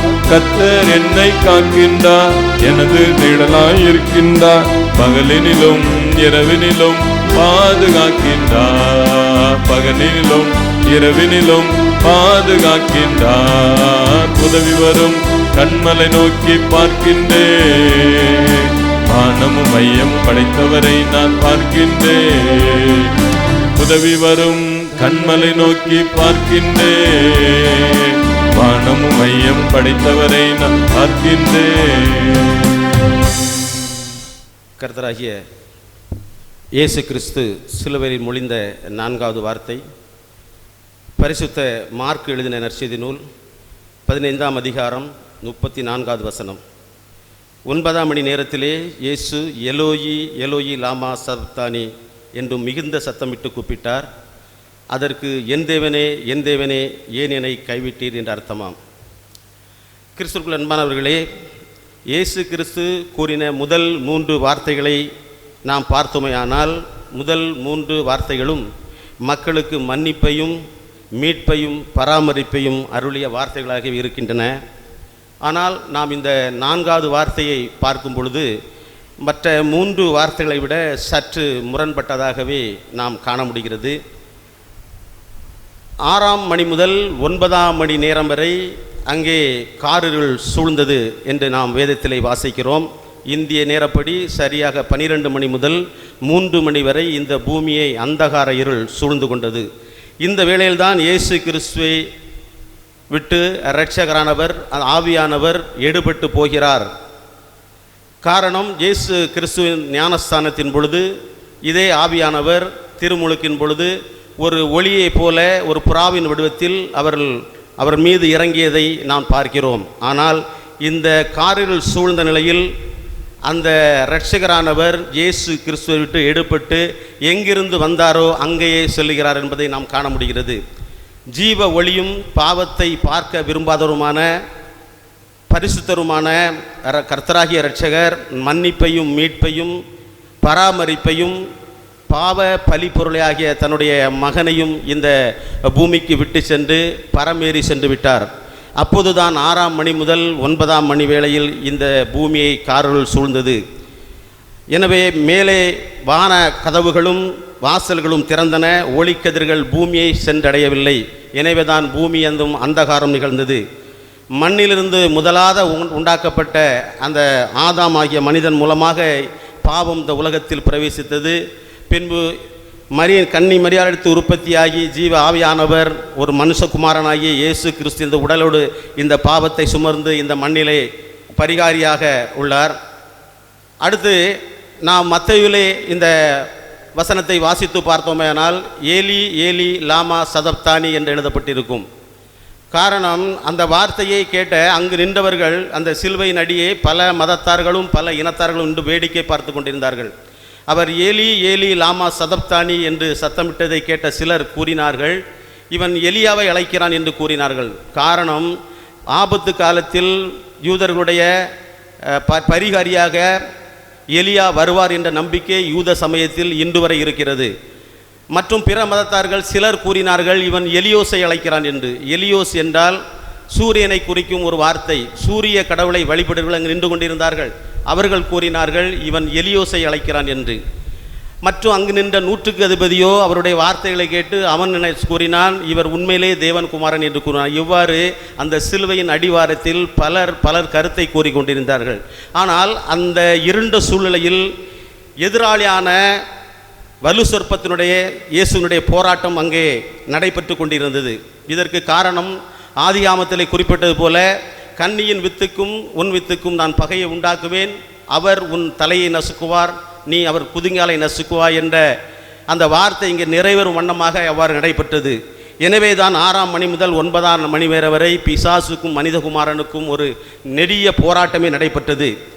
மேலும் சங்கீதம் 22 நாம் வாசித்து பார்த்தோமே ஆனால் அதில் மிக தெளிவாக கூறப்பட்டுள்ளது. இயேசுவினுடைய பாடுகள் அனைத்துமே சங்கீதம் 22 குறிக்கப்பட்டுள்ளது. காரணம், சங்கீதம் 22 ஏறக்குறைய 1000 நூற்றாண்டுகளுக்கு முன்பாக எழுதப்பட்டது. எனவே தீர்க்க தரிசனம் நிறைவேறும்படியாக இந்த வார்த்தை அமைந்தது. அன்பார்ந்தவர்களே, சீர்திருத்த சபைகளின் முன்னோடியான அதை நிறுவனமான மார்ட்டின் லூதர் என்பவர் இந்த வார்த்தையின் பொருளை அறியும் முகமாக இந்த வார்த்தையை இவ்வாறு கூறினார் என்று பல நாள் அவளுக்கு குழப்பமாக இருந்தது. எனவே தியானத்தில் மூழ்கி பல மணி நேரம் உணவு அருந்தாமல் தியானித்து கொண்டிருக்கும் பொழுது ஒரு அசிரிய குரல் அவருக்கு கேட்டது. God forsaken by God who can know the truth இந்த வார்த்தை கேட்டு அவர் மனத்தெளிவடைந்தார். அதாவது கடவுளே கடவுளால் கைவிடப்படுதல், இதன் பொருளை யாரால் அறிய முடியும் என்று. எனவே அதன் மூலமாக அவர் மனத்தெளிவடைந்தார் என்பது கூறுகிறது வரலாறு. மேலும் இயேசு கிறிஸ்து முடிந்த வார்த்தையை சங்கீதம் 21 பார்த்தோம். அடுத்ததாக இஸ்ரவேலர்கள் கடவுள் நம்பிக்கையில் கடவுள் மிக பெரியவர், மிக உயரமானவர், கடவுளை யாராலும் எளிதில் அணுக முடியாது என்பதன் காரணத்தினாலே கடவுளை அவர்கள் எலோயி என்ற வார்த்தையினால் அழைத்தார்கள். மோசேக்கு தன்னை வெளிப்படுத்தின கடவுள், முட்புதரிலை வெளிப்படுத்தினார்கள் இது எலோயி என்ற கடவுளை. ஆனால் இஸ்ரவேலர்கள் கடவுளை அழைக்க முற்பட்ட போதெல்லாம் எலோயி என்ற வார்த்தையை பயன்படுத்தாமல் யெகோவா என்ற வார்த்தையை பயன்படுத்தினார்கள். நாம் விவிலியத்திலே பார்த்தோமேயானால் இந்த யெகோவா என்ற வார்த்தை சுமார் 2000 தடவைகளுக்கு மேல் பயன்படுத்தப்பட்டுள்ளதை நாம் பார்க்க முடிகிறது.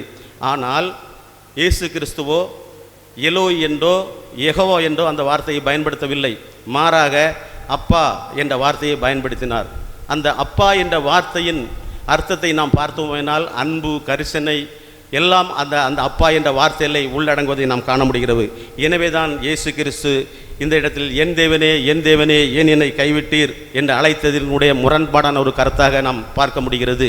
எந்த இடத்திலும் இயேசு கிறிஸ்து என் தேவனே என்ற வார்த்தையை பயன்படுத்தியதே கிடையாது. அன்பார்ந்தவர்களே, எபிரேய சமுதாய வாழ்வை நாம் எடுத்துக்கொண்டால் அந்த வாழ்விலே ஆணுக்கு முக்கியத்துவம் அதிகமாக அளிக்கப்பட்டிருக்கும். நாம் இந்திய கலாச்சாரத்தை எடுத்துக்கொண்டால் பெண்ணுக்கு முக்கியத்துவம் அதிகம் கொடுக்கப்பட்டிருக்கும். ஆனால் எபிரேய சமுதாய வாழ்விலே ஆணுக்கு தான் முக்கியம் அளிக்கப்பட்டிருக்கும். எனவே தான் இயேசுவினுடைய பல ஓமைகளை நாம் பார்த்தோமேனால் அது தந்தை மகன் உறவை வெளிப்படுத்துவதாக நாம் காண முடிகிறது. எடுத்துக்காட்டாக சொல்லப்போனால் லூக்கா 15:11-32 நாம் வாசித்து பார்த்தோமேயானால் பிரிந்து சென்ற மகனுக்காக ஏங்குவர் ஒரு தந்தை. அதே போல மார்க் 9:24 எடுத்து பார்த்தோனார் கண்ணீருடன் மகனதின் சுகத்திற்காக வேண்டுவர் ஒரு தந்தை. இவ்வாறு தந்தை மகன் உறவு இயேசுனுடைய உமைகளை நாம் வருவதை பார்க்க முடிகிறது. அடுத்ததாக இயேசு திருமுழுக்கு எடுக்கும் நேரத்திலே இவர் என்னுடைய நேசகுமாரன், இவர் மேல் பிரியமாயிருக்கிறேன். அடுத்து தோமாவிற்கு சொல்லப்பட்ட செய்தி, என்னை கண்டவன் என் பிதாவை காண்கிறான். பரிசேயருக்கு சொல்லப்பட்ட செய்தி, நான் தனித்திருக்கவில்லை, நானும் என்னை அனுப்பும் பிதாவுமாய் இருக்கிறோம் என்று. இதன் மூலமாக நாம் அறிந்து கொள்ள வேண்டும் தன்னுடைய தந்தை மகன் உறவை, இயேசுவுக்கும் இரட்சகருக்கும் உள்ள உறவை நாம் காண முடிகிறது. அடுத்ததாக ஏன் என்னை கைவிட்டீர், என் நிலையிலும் மாறாத அன்பு தந்தையாம் கடவுளின் அன்பு. நிலைத்தன்மை கொண்ட மலைகள் விலகினாலும் பர்வதங்கள் இடைபெயர்ந்து போனாலும் நான் உன்னை விட்டு விலகுவதுமில்லை, உன்னை கைவிடுவதுமில்லை என்று யோசுவாவுக்கு வாக்களித்த அந்த கர்த்தர் இன்று தனது திருக்குமாரனை சிலுவையிலே தவிக்க விட்டது கற்பனைக்கும் ஒரு எட்டாத நிகழ்ச்சியாகவே தெரிகிறது. ஏன் என்னை கைவிட்டு என கதறினது பிதாவை நோக்கி அல்ல, தேவனை நோக்கி. கடவுளை குறித்த இயேசுவின் முன்னிலை நடந்து தடுமாற்றம் என்ற ஒரு நிலையான மாற்றமே. அன்பார்ந்த, இது காரிருள் என்பது பல நூற்றாண்டுகளுக்கு முன்பே எகிப்து நாட்டில் நடைபெற்றது. அப்பொழுது கடவுளுக்கு எதிரான அடைந்த தண்டனையை நாம் பார்க்க முடிகிறது.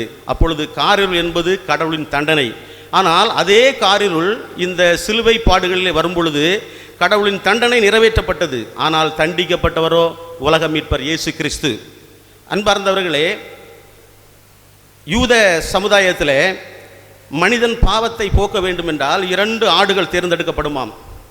ஒரு ஆடு ஆசாரியனால் பலிபீடத்திலே பலியிடப்பட்டு இரத்தம் தெளிக்கப்படுமாம். இன்னொரு ஆட்டின் மீது அந்த இஸ்ரவேலோட பாவங்கள்லாம் செலுத்தப்பட்டு அந்த நகரத்திற்கு புறம்பே அது கொண்டு போய் விடப்படுமாம். அந்த ஆட்டின் பெயர் போக்கு ஆடு என்பார்கள். அந்த ஒரு போக்கு ஆட்டை போலவே நம்மளுடைய கர்த்தராகிய இயேசு கிறிஸ்துவும் அடிக்கப்பட்ட இடம் அந்த நகரத்திற்கு புறம்பே தான். எனவே நம்மளுடைய பாவத்தை எல்லாம் சுமந்த ஒரு தேவாட்டு குட்டியாகவே அவர்கள் காணப்படுகிறார். ஒரு சின்ன ஒரு கதை.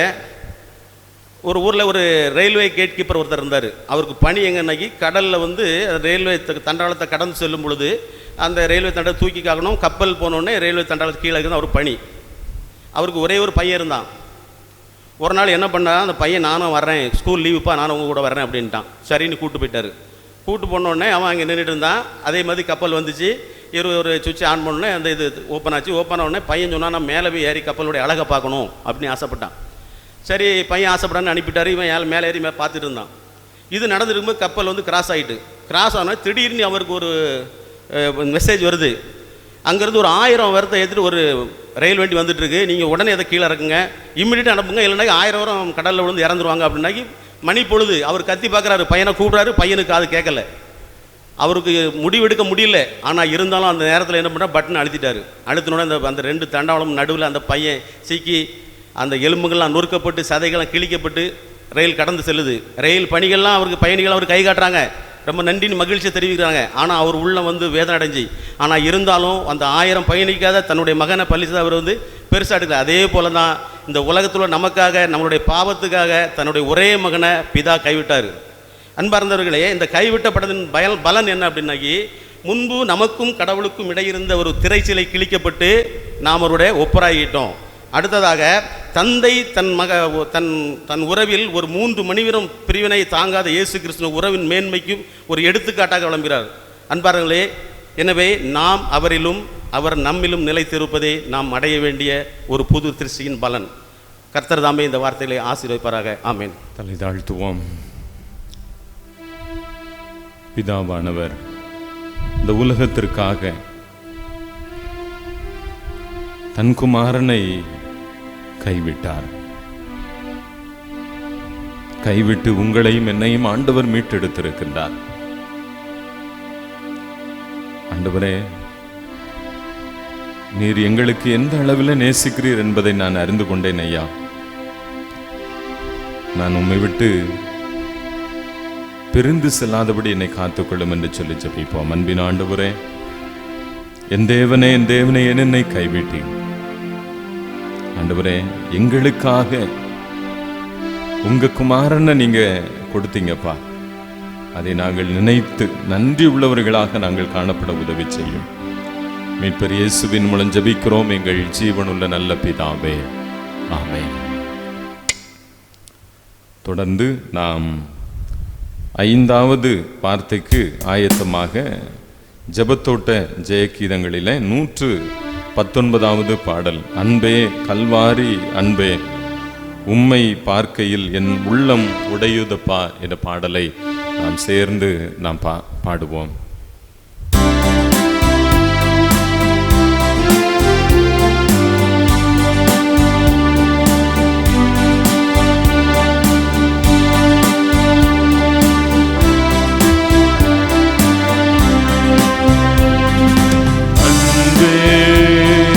கல்வாரி அன்பே உம்மை பார்க்கையிலே என் உள்ளம் உடையுதப்பா, உம்மை பார்க்கையிலே என் உள்ளம் உடையுதப்பா. தாகம் தாகம் என்றீ எனக்காய் ஏங்கி நின்றீ. தாகம் தாகம் என்றீ எனக்காய் ஏங்கி நின்றீ. பாவங்கள் சுமந்தீ பலியான பலியானே. எங்கள் பாவங்கள் சுமந்தீ பரிகார பலியானே. அன்பே கல்வாரி அன்பே, உம்மை பார்க்கையிலே என் உள்ளம் உடையுதப்பா. உம்மை பார்க்கையிலே என் உள்ளம் உடையுதப்பா. பிதா குமாரன் பரிசுத்த ஆவியின் நாமத்தினாலே ஆமென். Thank you Father, thank you Jesus, thank you Holy Spirit. Hallelujah. இயேசுநாதர் சிலுவையில் திருவாய் மறந்த 5ஆம் வார்த்தை, அதன் பின்பு வேத வாக்கியம் நிறைவேறத்தக்கதாக தாகமாய் இருக்கிறேன் என்றார். பரிசுத்த யோவான் 19:28. That the scripture might be fulfilled, said I thirst. ஆண்டவர் 1000 ஆறுகளையும் நீரூற்றுகளையும் படைத்தவர் தாகமாய் இருக்கிறேன் என்கிறார். இந்த வார்த்தையின் வாயிலாக இயேசுவின் தாகத்தையும் மனிதர்களுக்கு இருக்க வேண்டிய தாகத்தையும் பற்றி ஆண்டவர் நம்மிடத்தில் பேசுகிறார். சமாரியா நாட்டு ஸ்திரியை நோக்கி தாகத்துக்கு தா என்று கேட்டார். பரிசுத்த யோவான் 4:8 வாசிக்கிறோம். மனிதனுடைய ஒவ்வொரு ஆத்மாவின் மேலும் இயேசு தாகமாய் இருக்கிறார். பரிசுத்த யோவான் 4:14 நான் கொடுக்கும் தண்ணீரை குடிக்கிறவனுக்கு ஒரு காலம் தாகம் உண்டாகாது, ஆனால் நான் கொடுக்கும் தண்ணீர் ஜீவ தண்ணீராய் இருக்கும் என்றார். பரிசுத்த மத்தேயு 27:34 போர் சேவர்கள் கசப்பு கலந்த காடியை கொடுத்தார்கள் என இயேசு அதை ருசி பார்த்து குடிக்க மனதில்லாமல் இருந்தார். பரிசுத்த யோவான் 7:37 பண்டிகையின் கடைசி நாளாகிய பிரதான நாளிலே இயேசு நின்று சத்தமிட்டு, ஒருவன் தாகமாய் இருந்தால் என்னிடத்தில் வந்து பானம் பண்ண கடவன் என்பதை அவர் நினைவு கூறுகிறார். ஆனால் அவர் தாகமாய் இருக்கிறேன் என்கிறார்.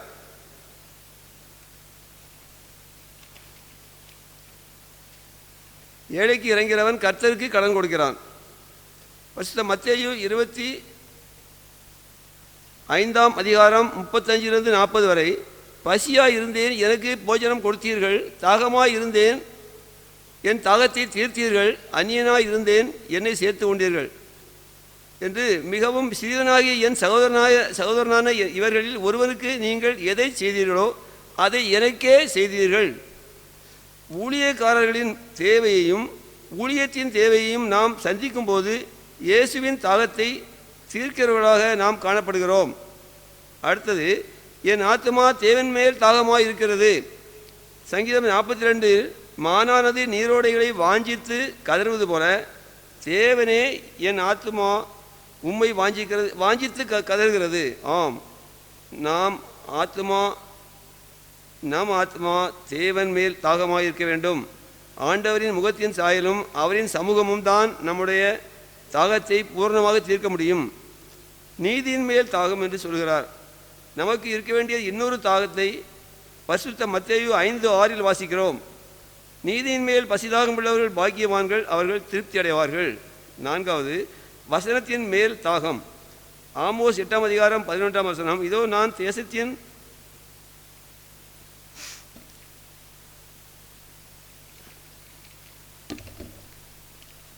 பஞ்சத்தை அனுப்பும் நாட்கள் வரும். ஆகார குறைவினாலும் உண்டாகும் பஞ்சம் அல்ல, ஜல குறைவினால் உண்டாகிய தாகமும் அல்ல. கர்த்தருடைய வசனம் கேட்க கிடையாத பஞ்சத்தை அனுப்புவேன் என்று கர்த்தராகிய ஆண்டவர் சொல்கிறார். நாம் மனிதன் அப்பத்தினால் மாத்திரமல்ல, தேவனுடைய வாயிலிருந்து புறப்படுகிற ஒவ்வொரு வார்த்தையினாலும் பிழைப்பான் என்று இயேசுவின் வார்த்தையின்படி நாம் தேவனுடைய வசனமாகிய ஜீவ தண்ணீரின் பேரில் தாகமாயிருப்போம். ஆத்ம தாகம், ஆன்மீக தாகம் இவற்றில் தாகமாயிருப்போம். நன்மை செய்வதில், சாட்சியாய் வாழ்வதில், நற்கிரியைகள் செய்வதில், ஆவியின் கனிகளாகிய அன்பு, சந்தோஷம், சமாதானம், நீடிய பொறுமை, தயவு, நற்குணம், விசுவாசம், சாந்தம், இச்சையடக்கம் இவைகளில் நிறைவேற்றுவதில் தாகமாயிருப்போம். சுவிசேஷ ஊழியம், மிஷனரி ஊழியங்களை தாங்குவதில் தாகமாயிருப்போம். தேசத்துக்காக சிறப்பினின்றி ஜெபிப்பதில் தாகமாயிருப்போம். ஒரு சில வசனங்களை நாம் வாசிப்போம். நீதிமொழிகள் 25-21. உன் சத்துரு பசியாக இருந்தால் அவனுக்கு புசிக்க ஆகாரம் கொடு, அவன் தாகமாக இருந்தால் குடிக்க தண்ணீர் கொடு. பரிசுத்த யோவான் 6:35. இயேசு அவர்களை நோக்கி, ஜீவ அப்பம் நானே, என்னிடத்தில் வருகிறவன் ஒரு காலம் பசியடையான், என்னிடத்தில் வருகிறவன் ஒரு காலம் தாகவும் அடையான். தேவன் தாமே தாகமாக இருக்கிறேன் என்ற வசனத்தை ஆசீர்வதிப்பாராக. ஆமென். ஜெபிப்போம். தாகமாய் இருக்கிறேன் என்று சொன்னார். இன்னமும் நான் தாகமாய் இருக்கிறேன். இதோ இன்னமும் ஆத்துமாக்கள் வேண்டும். இன்னமும் இந்த உலகத்திற்கு நான் நீதி செய்ய வேண்டும். இன்னும் இந்த உலகத்தின் மீது நான் அன்பு செலுத்த வேண்டும். தாகத்தோடு இருக்கிறார். உங்கள் மீதும் என் மீதும் ஆண்டவர் தாகத்தோடு இருக்கின்றார். ஒப்பு கொடுப்போமா? அன்பின் ஆண்டவரே, தாகமாய் இருக்கிறேன் என்று சொன்னீர். சரீரத்தின் வேதனை நிமித்தமாக அந்த வார்த்தைகளை நீர் சொன்னாலும் எங்கள் மீது உள்ள அன்பின் நிமித்தமாக இன்னும் அன்பு செலுத்த வேண்டும், இன்னும் எங்களுக்கு நீதி செய்ய வேண்டும், நன்மை செய்ய வேண்டும் என்பதற்காக பிதாவினிடத்திலே நீர் கேட்ட வார்த்தை. நாங்களும் ஆண்டவரே நீதி செய்வதிலும் நன்மை செய்வதிலும் தாகத்தோடு இருக்க உதவி செய்யும். மீட்பர் இயேசுவின் மூலம் ஜெபிக்கிறோம் எங்கள் ஜீவனுள்ள நல்ல பிதாவே. ஆமென். தொடர்ந்து நாம் 6வது வார்த்தைக்கு ஆயத்தமாக இருந்த வண்ணமாக கரங்களை தட்டி ஆண்டவருடைய சமூகத்தில் ஒரு பாடல். ஆண்டவர் எனக்காய் யாவையும் செய்து முடிப்பார், அச்சமே எனக்கில்லை. ஜெபத்தோட்ட ஜெயிக்கிறங்கள் பாடல் புத்தகத்தில் ஒரு பாடல், அழகான பாடல், எல்லாருக்கும் தெரிந்த பாடல். கரங்களை தட்டி நாம் பாடி நம்ம ஆண்டவருடைய நாமத்தை நாம் மகிமைப்படுத்தலாம்.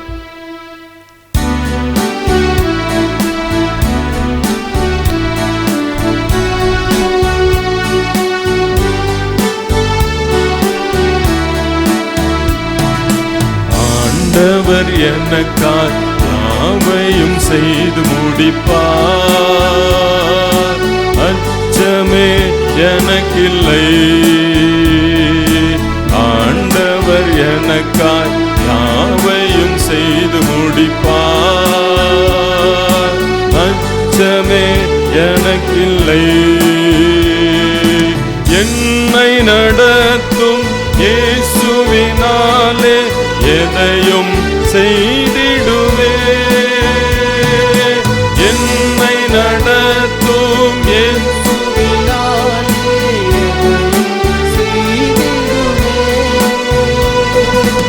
அவரது கிருபைக்கு காத்திருந்து ஆவியில் பலனடைவே. அவரது கிருபைக்கு காத்திருந்து ஆவியில் பலனடைவே. ஆண்டவர் எனக்காய் யாவையும் செய்து முடிப்பார், அச்சமே எனக்கில்லை. ஆண்டவர் எனக்காய் யாவையும் செய்து முடிப்பார்,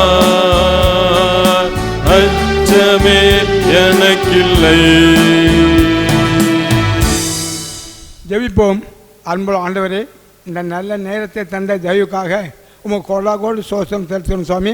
எத்தனை பேர்கள் கிடைக்காத இந்த சலாக்கியத்தை பாக்கியத்தை எங்கள் தந்திர ஆண்டவரே, இப்பொழுது நாங்கள் சிந்திக்கப் போகின்ற உம்முடைய 6ஆம் வசனம், நீர் சிலுவையில் சொன்ன வசனம் எங்கள் வாழ்க்கைக்கு பிரயோஜனமாக இருக்க, நல்ல நிலத்தில் விழுந்த விதையை போன்று ஒன்று 30, 60, 100 பலங்கொள்ள நீ கிருபை செய்ய வேண்டும் என்று எங்கள் கர்த்தராகிய இயேசு கிறிஸ்து மூலமாக வேண்டிக் கொள்கிறோம். ஆமாம்.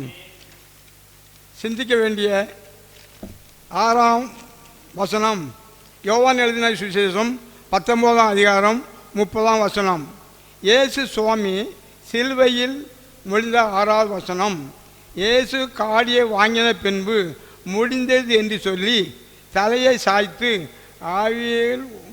ஆவியை ஒப்பு கொடுத்தார். அன்பானவர்களே, அருமையாட்சி இயேசு சுவாமி இந்த உலகத்தில் வந்த சமயத்திலே மக்களுக்கு உதவி செய்ததிலே கண்ணும் கருத்துமாக செயல்பட்டார். அவர் எல்லா மக்களையும் பாவத்திலிருந்து விடுதலை பண்ணி அவர்களுக்கு ரட்சிப்பை கொடுத்தார். அது அதிகாரம் இருக்கும்போது யாருமே ஒரு நல்ல காரியம் செய்ய வேண்டும். ஆண்டவர் சுற்றி இருந்த காலத்தில் யாருக்குமே தீமை செய்யலை, 1% தீமை செய்யலை, எல்லாம் நன்மை செய்தார். ஆண்டவர் பிதா தனக்கு இட்ட கட்டையின்படி இந்த உலகத்தில் எல்லா காரியங்களையும் செய்து முடித்தார். ஒன்றும் குறை வைக்கல. பெத்லகேமில் மாட்டு தொழுவத்தில் ஆரம்பித்த வாழ்க்கை இந்த சிலுவையிலேயே முடிவுறுகிறது.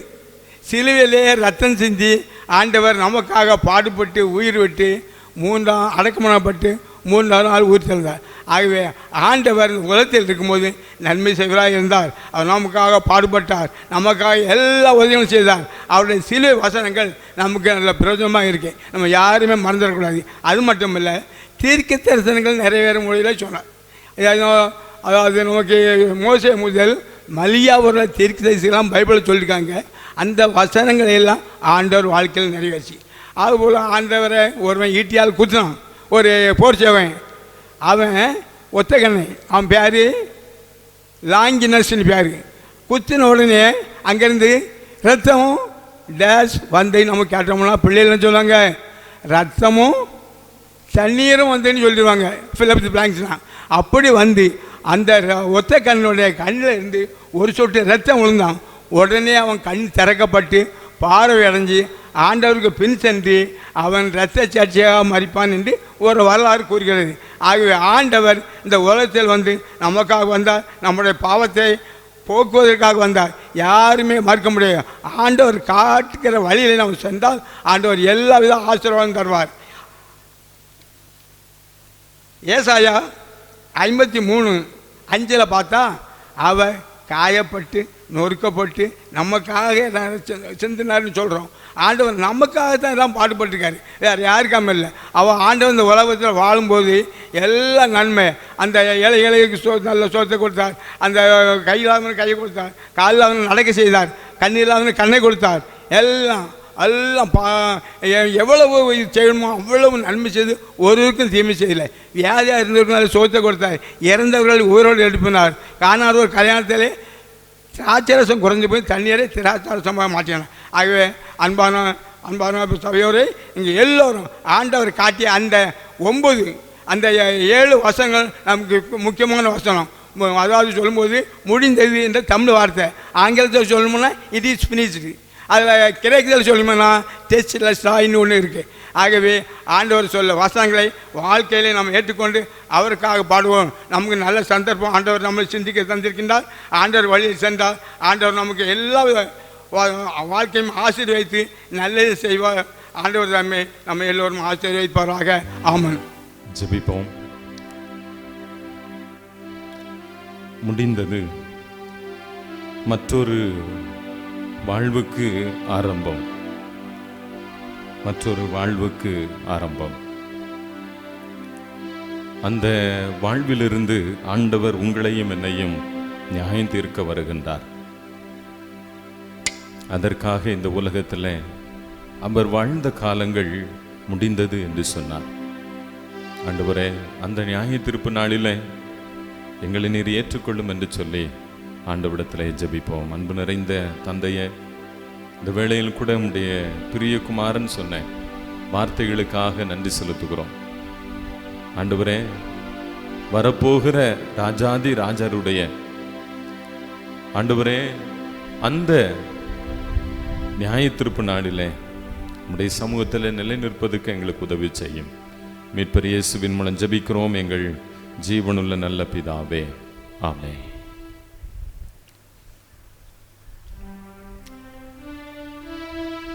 நிறைவு வசனத்திற்கு ஆயத்தமாக நம்ம எல்லாரும் இணைந்து தெய்வீக கூடாரமே என் தேவனின் சந்நிதியே என்ற பாடல், ஜெபத்தோட்ட ஜெயக்கிதங்களிலே 93வது பாடல். இந்த பாடலை நாம் பாடுவோம். கரந்தட்டி பாடி கர்த்தருடைய நாமத்தை நாம் மகிமைப்படுத்துவோம்.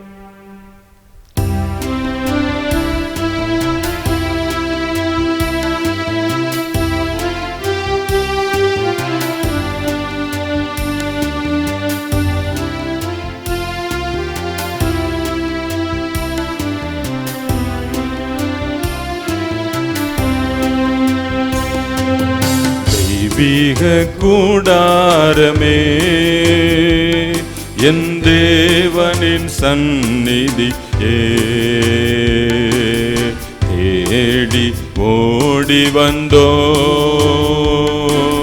தெவிட்டாத பாக்கியமே. தெய்வீக கூடாரமே, என் தேவனின் சந்நிதியே, தேடி ஓடி வந்தோ தெவிட்டாத பாக்கியமே.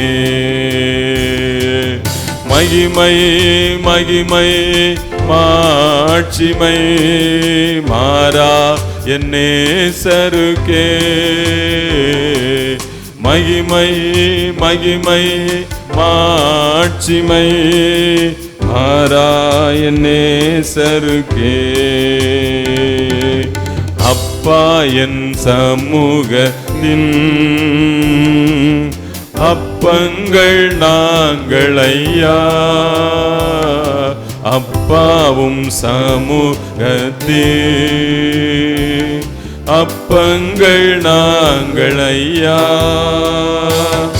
எப்போதும் உம் திருப்பாதம் அமர்ந்திட ஏங்கி தவிக்கின்றோ. எப்போதும் உம் திருப்பாதம் அமர்ந்திட ஏங்கி தவிக்கின்றோ. தெய்வீக கூடாரமே, என் தேவனின் சந்நிதியே, தேடி ஓடி வந்தோ தெவிட்டாத பாக்கியமே. தேவனுடைய பிள்ளைகளே, கர்த்தர் இந்த காலத்திலே நமக்கு கொடுத்த இந்த பிரச்சனைக்காக நாம் நம்முடைய அனுதின ஜீவியத்திலே ஜெபிக்க கடனாளிகளாக இருக்கிறோம். கர்த்தர் தாமே நம்ம எல்லாரையும் ஆசீர்வதிப்பாராக. 6 வசனம் வரை இந்த உலகத்திலே முழங்கிய இயேசு கிறிஸ்து 7வது அந்த மரணத்தை பற்றியும் 6வது வசனத்திலே அவர் முடிந்தது என்று சொன்னாலும் 7வது வசனத்திலே அவர் என்ன சொல்லுகிறார் என்றால், பிதாவே உம்முடைய கைகளில் என் ஆவியை ஒப்புவிக்கிறேன் என்று சொல்லுகிறார். பிதாவே உம்முடைய கைகளில் என் ஆவியை ஒப்பு கொடுக்கிறேன் என்று சொல்லுகிற இயேசு கிறிஸ்து ஏன் அப்படி சொல்ல வேண்டும் என்ற கேள்வி எல்லாருக்கும் வருகிறது. முடிந்தது என்று சொல்லிவிட்டாரே, அதற்கு பின் என்ன வளர்ச்சி? ஏன் அதை பிதாவே உம்முடைய கைகளில் என் ஆவியை ஒப்புக் கொடுக்கிறேன் என்று அதை எக்ஸ்டெண்ட் பண்ணி அதை நீட்டி சொல்ல வேண்டும் என்று சொல்லி அநேக கிரிட்டிக்ஸ், அதாவது நல்லதையும் எடுத்துக்கொள்ள மாட்டார்கள், இவ்விதமாக காரியங்களில் குழப்பவாதிகளாக இருக்கிறவர்கள் கேள்வி கேட்கிறார்கள். ஆனால் நம்முடைய தேவன் என்ன செய்கிறார் என்றால், ரட்சிப்புக்கான காரியங்களை எல்லாம் முன்னாக முடித்து விட்டார். 6 வசனங்களிலே ரட்சிப்புக்கான காரியங்களை எல்லாவற்றையும் முடித்து விட்டு 7வது வார்த்தையிலே இனி சம்பவிக்க போகிற காரியத்தை அவர் தெளிவுபடுத்துகிறார். முடிந்தது என்று சொன்னாலும் ஒரு உலக பிரகாரமான காரியத்திலே முடித்து விட்டேன். ஒரு முதலாளியிடம் வந்து ஒரு ஊழியக்காரன் சொல்லுகிறான், ஐயா நீங்கள் சொன்ன வேலை முடித்தது என்று சொல்லுகிறார். ஆனால் தேவனிடம் சொல்லும்போது சில காரியங்கள் பாக்கி இருக்கிறது. இயேசு கிறிஸ்து என்ன சொல்கிறார் என்றால், பிதாவே உம்முடைய கைகளில் என் ஆவியை ஒப்பு கொடுக்கிறேன் என்று சொல்லும்போது தேவனுடைய கையிலே ஒப்பு கொடுக்கிறார். ஏனென்றால் அதை திரும்ப அவர் பெற்றுக்கொள்ள வேண்டி இருக்கிறது. சிலுவையிலே அவர் தம்முடைய ஜீவனை விட்டாலும் சிலுவை மரணத்திற்கு பின்பாக அவர் உயிர்த்தெழ வேண்டி இருக்கிறது. அந்த உயிர்த்தெழுந்த பின்பு சில காரியங்கள் செய்ய வேண்டி இருக்கிறது. மனுக்குலத்தை கூட இருந்தே ரட்சிக்க வேண்டி இருக்கிறது. அதனாலே இயேசு கிறிஸ்து திரும்ப ஒரு வாக்கியத்தை அங்கே சொல்லி முடிக்கிறதை பார்க்கிறோம். இனி ஆவியை பிதாவின் கையில் ஏன் ஒப்புக் கொடுக்க வேண்டும்? ஒப்பு கொடுத்தாய்விட்டதா? ஏனென்றால் பிதா தான் இவரை இந்த உலகத்திலே அனுப்புகிறார். ஒரு அசைன்மெண்ட்டை கொடுத்து, ஒரு காரியத்தை கொடுத்து ஒரு முதலாளி அனுப்புகிறார் என்றால் அந்த காரியத்தை நான் முடித்தேன் என்று தெளிவாக சொல்ல வேண்டும். இதை ஆவியை பிதாவின் கையில் ஒப்பு கொடுக்கிறார். ஏனென்றால் இவன் யார், எங்கே ஒப்பு கொடுத்தான் என்ற ஒரு கேள்வி வருகிறது அல்லவா? இனி அதற்கு பின்னாக இவர் உயிரோடு எழும்ப வேண்டி இருக்கிறது, பரலோகம் போக வேண்டி இருக்கிறது, பரிசுத்த ஆவியாக திரும்ப வர வேண்டி இருக்கிறது. இவ்வளவு காரியங்களும் பாக்கி இருக்கிறது. அதனாலே இவர் என்ன செய்கிறார்? பிதாவே, உம்முடைய கைகளில் என் ஆவியை ஒப்பு கொடுக்கிறேன். வேறு யார் அனாவசியமாக தேவையில்லாத மனுஷர்களோ தேவையில்லாத ஆட்களிலோ ஒப்பு கொடுக்க இயேசு கிறிஸ்து தயாரில்லை என்பதை சொல்ல முடிகிறது. இனி முடிந்தது என்று சொல்லுவது ஒரு மனுஷனுக்கு சொல்லப்படுகிற வார்த்தை. ஆவியை ஒப்புவிக்கிறது என்பது தேவனுடைய காரியத்திலே சொல்லப்பட வேண்டியது. இனி இயேசு கிறிஸ்து சிலுவையிலே முதல் தேவ வசனத்தால் நிறைந்திருந்தார்.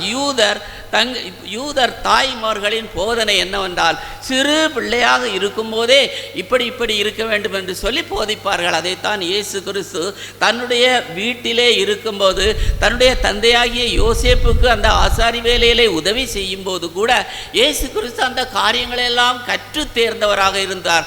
அதனாலே தான் ஆலயத்திற்கு போகும்போது அங்கே தர்க்கம் செய்தார் என்று சொல்லியும், ஆலய மூப்பர்களிடம் அநேக காரியங்களை பகிர்ந்து கொண்டாள் என்றும், அந்த புத்தக சுருளை எடுத்து வாசிக்கும் போது இன்ன இடத்திலே இருக்கிறது என்று சொல்லி கரெக்டாக அதை சொல்லி அதற்கு விளங்கப்படுத்தினார் என்றும் நாம் அறிய முடிகிறது.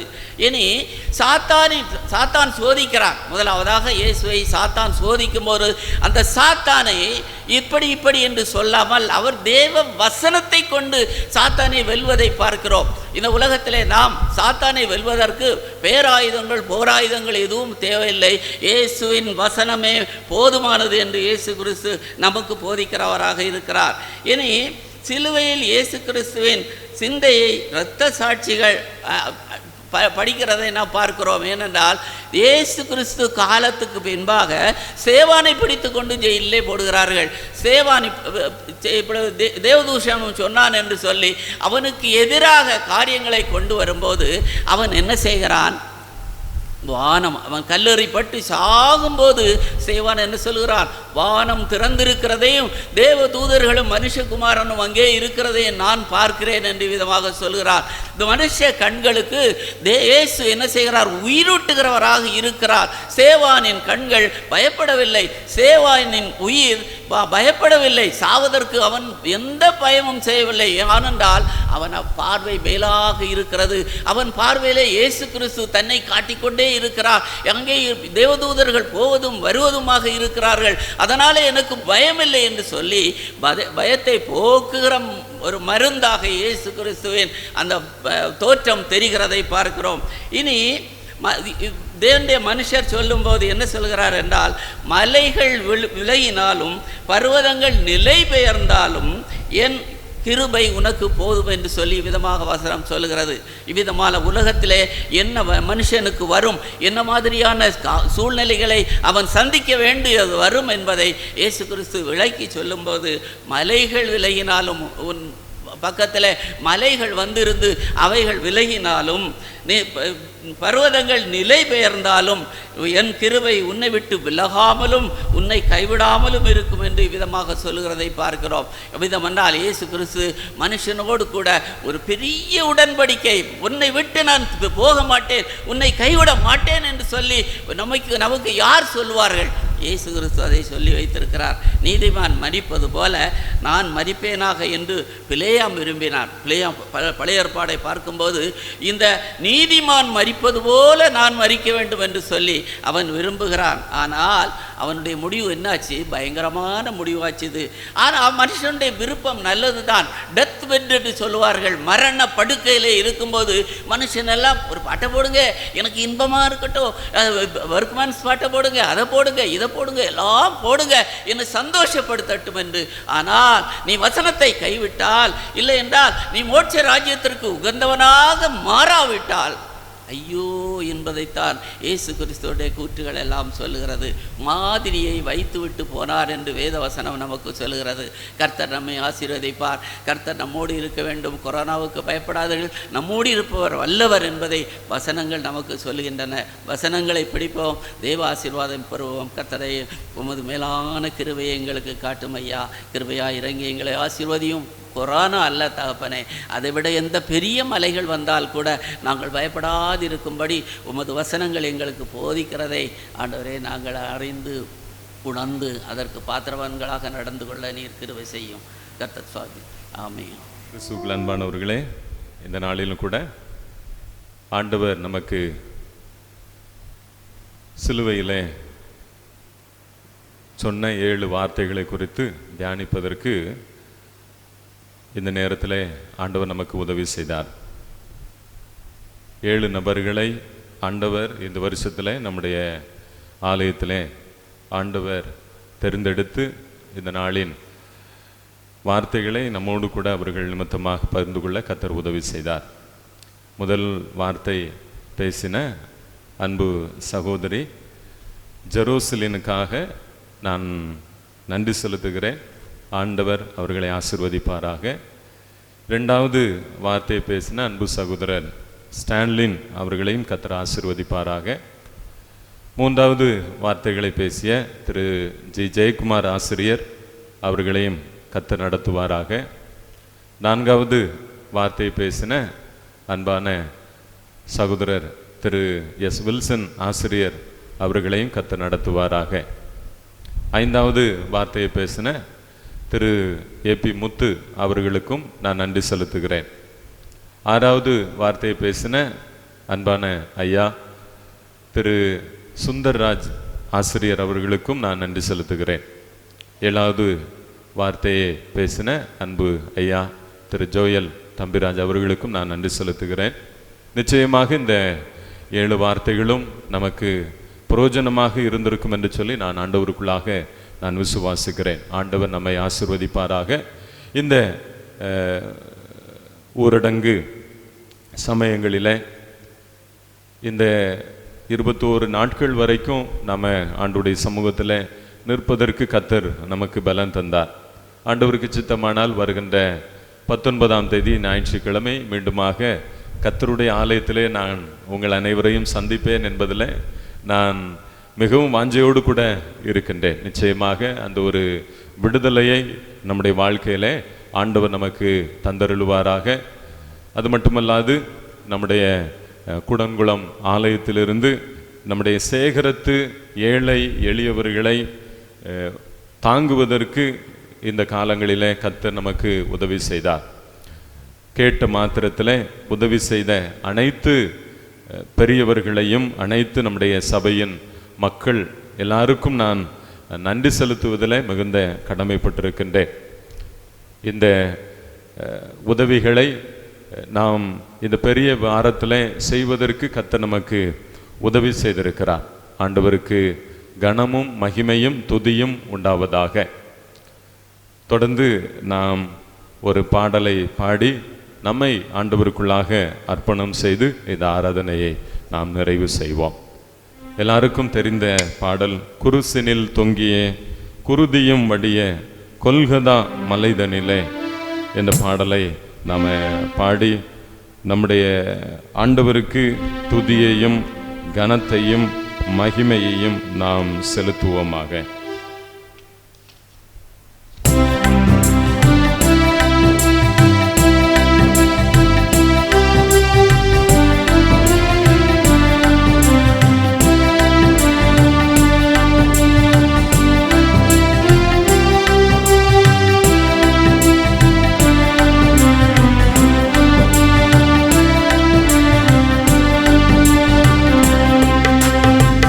குருசினில் தொங்கிய குருதியும் வடிய கொல்கதா மலை தனிலே நம் குருவேசு சுவாமி கொடுந்துயர் பாவி கொள்ளாய் கண் கொண்டு சிரசினில் முள்முடி உறுத்திட அறைந்தே சிலுவையில் சேர்ந்ததையோ தீய திருக்கரங்கால்களில் ஆணிகள் அடித்தார் சேனை திரள் சூழ பாதக நடுவில் பாவியின் நேசன் பாதகன் போல் தொங்க யூத பாதகர் பரிகாசங்கள் பண்ணி படுத்திய கொடுமைதனை ஈட்டியால் சேவகன் எட்டிய குத்த இறைவன் விலாவதிலே அவர் தீட்டிய தீட்சை குருதியும் ஜலமோ திறந்து தோடுது பார் எருசலேமாதே மருகி நீ அழுது ஏங்கி புலம் மலையோ நின் எருசலை அதிபர் இளமணவாளன் எடுத்த கோலமிதோ குருசினில் தொங்கிய குருதியும் வடிய உள்கதமலை பணிலே நாம் குருவேசு சுவாமி கொடுந்துயர் பாவி கொள்ளாய் கண் கொண்டு. நம்மை அர்ப்பணிப்போம், ஜெபிப்போம். இந்த 2020ஆம் ஆண்டிலே ஒரு புதிய அனுபவம் இந்த தொலைக்காட்சியின் வழியாக ஆண்டவருடைய வசனங்களை கேட்பதற்கு கர்த்தர் உதவி செய்தார். 7 வார்த்தைகளை கர்த்தர் நமக்கு தந்தார். வருடம் நான் இதை சிந்திக்கிறேன் ஐயா, கேட்கிறேன். ஆண்டவர் மாற்றம் நமக்கு வேண்டும் என்று சொல்லுகிறார், கனி கொடுக்க வேண்டும் என்று சொல்லுகின்றார். ஆண்டவரே, நான் கனி கொடுக்கிற வாழ்க்கையை வாழ்வேன் என்று சொல்லி நம்மை அர்ப்பணித்து ஜெபிப்போம். பரம தகப்பனே, இந்த அருமையான வேளையை இந்த நாளிலே இதை போல ஆண்டவரே எங்களுக்காக, உலக மக்களின் மீட்புக்காக கல்வாரியிலே ஈன கோலம் எடுத்து குருசிலே நீங்கள் அடிக்கப்பட்டீர் ஐயா. அடிக்கப்பட்டு மற்ற கல்வனைகளை போல நீர் சும்மா இருக்கவில்லை. சாபமான வார்த்தைகள் வரவில்லை, வீணான வார்த்தைகள் வரவில்லை, அன்பு நிறைந்த வார்த்தைகள் வெளிப்பட்டது, மன்னிப்பின் சிந்தை வெளிப்பட்டது. அதே போல ஆண்டவரே, நாங்களும் இக்கட்டு, துயரம், சஞ்சலம் வரும் பொழுது சாபமான வார்த்தைகள் அல்ல, அன்பு வார்த்தைகள் எங்களிலிருந்து, எங்கள் வாயிலிருந்து புறப்பட எங்களுக்கு நேர் உதவி செய்யும் ஐயா. இந்த வருஷத்துல ஆண்டவரே, ஆலயத்தில் வந்து உம்மை ஆராதிக்க முடியாத ஒரு நிலை, ஒரு நோக்கம் உண்டு ஆண்டவரே, அதை எங்களுக்கு நீர் வெளிப்படுத்துங்கப்பா. இந்த தொலைக்காட்சியின் வாயிலாக இந்த நாளிலே இந்த மும்மணி தியான ஆராதனையிலே நாங்கள் பங்கு கொள்ள உதவி செஞ்சீங்கப்பா. தோத்திரம், நன்றி ஆண்டவரே. வார்த்தைகள் நிமித்தமாக இந்த ராத்திரியில, இந்த நாள் முழுவதுமாக எங்களோடு கூட நீங்க பேசுங்கப்பா. உலகமெங்கும் ஆண்டவரே, இன்றைக்கு மக்கள் ஆராதிக்க இயலவில்லை ஐயா. ஆண்டவரே, மடிந்து போகக்கூடிய ஒரு நிலை, இந்த நிலை மாற உதவி செய்யுங்கப்பா, மாற உதவி செய்யுங்க. எங்களுக்காக ஜீவன் தந்தீர், அந்த ஜீவன், அந்த இரத்தம் ஒவ்வொருவருக்குள்ளும் பாயட்டும் ஐயா. இந்த வைரஸ் நிமித்தமாக நீங்க எங்களுக்கு தந்த எங்க சரீரம் சேதமடையாதபடிக்கு பாதுகாத்துக் கொள்ளுங்கப்பா. அன்றைக்கு ஏதேன் தோட்டத்தில் எங்களை ஆண்டவரே உமது சாயலின்படி அழகாக எங்களை படைச்சிங்கப்பா. படைக்கப்பட்ட நீங்க படைச்ச அந்த சரீரத்துல ஆண்டவரே இந்த கொடிய தொற்று பரவி விடாமல் காத்துக்கொள்ளுங்கப்பா. இன்னைக்கு உலக தலைவர்களும் இதுல ஆண்டவரே சிக்கிக்கொள்ளுகின்ற ஒரு நிலைமை ஐயா. ஆண்டவரே ஒவ்வொருவரையும் நடத்துங்கப்பா. பசி, பஞ்சம், பட்டினி இது நிமித்தமாக ஆண்டவரே பட்டினியாலும் பஞ்சத்தினாலும் ஆண்டவரே தவித்து கொண்டிருக்கிற ஏழை ஜனங்கள், அந்த ஜனங்கள் காக்கப்பட உதவி செய்யுங்கப்பா. எங்க தேசத்தின் வறுமை மாறட்டும், எங்க தேசத்தின் ஆண்டவரே அவல நிலைகள் மாறட்டும் ஐயா. பொருளாதாரம் ஆண்டவரே சீர் பொருந்த உதவி செய்யும்படியாக நாங்கள் ஜெபிக்கின்றோம். இந்த தொற்று வியாதியிலே போராடி கொண்டிருக்கிற மக்கள் கர்த்தர் பலன் கொடும் ஆண்டவரே. களத்திலே நிற்கின்ற பணியாளர்களுக்காக ஜெபிக்கிறோம். மருத்துவர்கள் இருக்கிறாங்கப்பா, வீட்டை விட்டு குடும்பத்தை விட்டு பிள்ளைகளை கூட தொட இயலாமல் இந்த இடத்திலே பணி செய்கிறாங்க. பணிகளை ஆசீர்வதிங்கப்பா.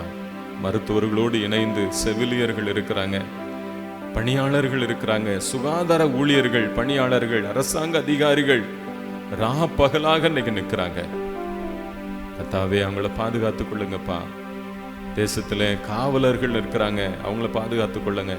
சுகாதார பணியாளர்கள் இருக்கிறாங்க, ஆண்டவரே பாதுகாத்துக் கொள்ளும்படியாக நாங்கள் ஜெபிக்கிறோம். ஆண்டவரே இந்த வருஷத்திலும் கூட எங்களால் முடிந்த அளவில் எங்களது குடன்குளம் சபையிலிருந்து ஆண்டவரே எங்களது சேகரத்திலே வசிக்கின்ற எளிமையானவர்களை ஆண்டவரே இந்த காலங்களிலே நாங்கள் அவங்கள பார்த்து உதவி செய்யக்கூடிய பாக்கியத்தை தந்திருக்கிறீங்க. தோத்திரம்.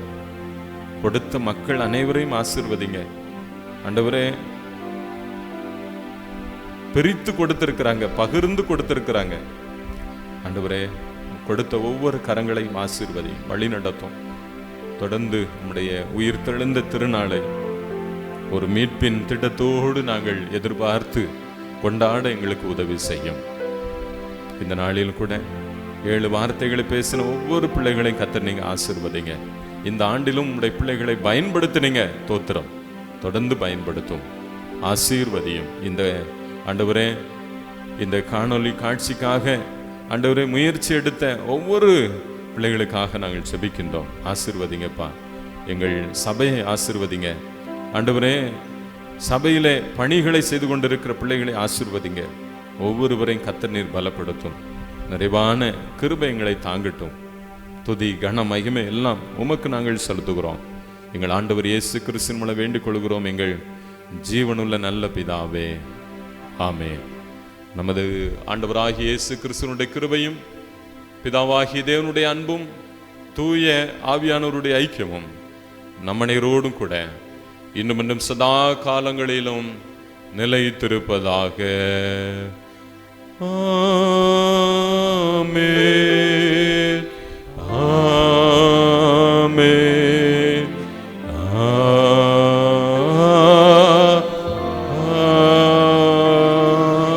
ஆமென். கர்த்தர் உங்களை ஆசீர்வதிப்பாராக. May God bless you.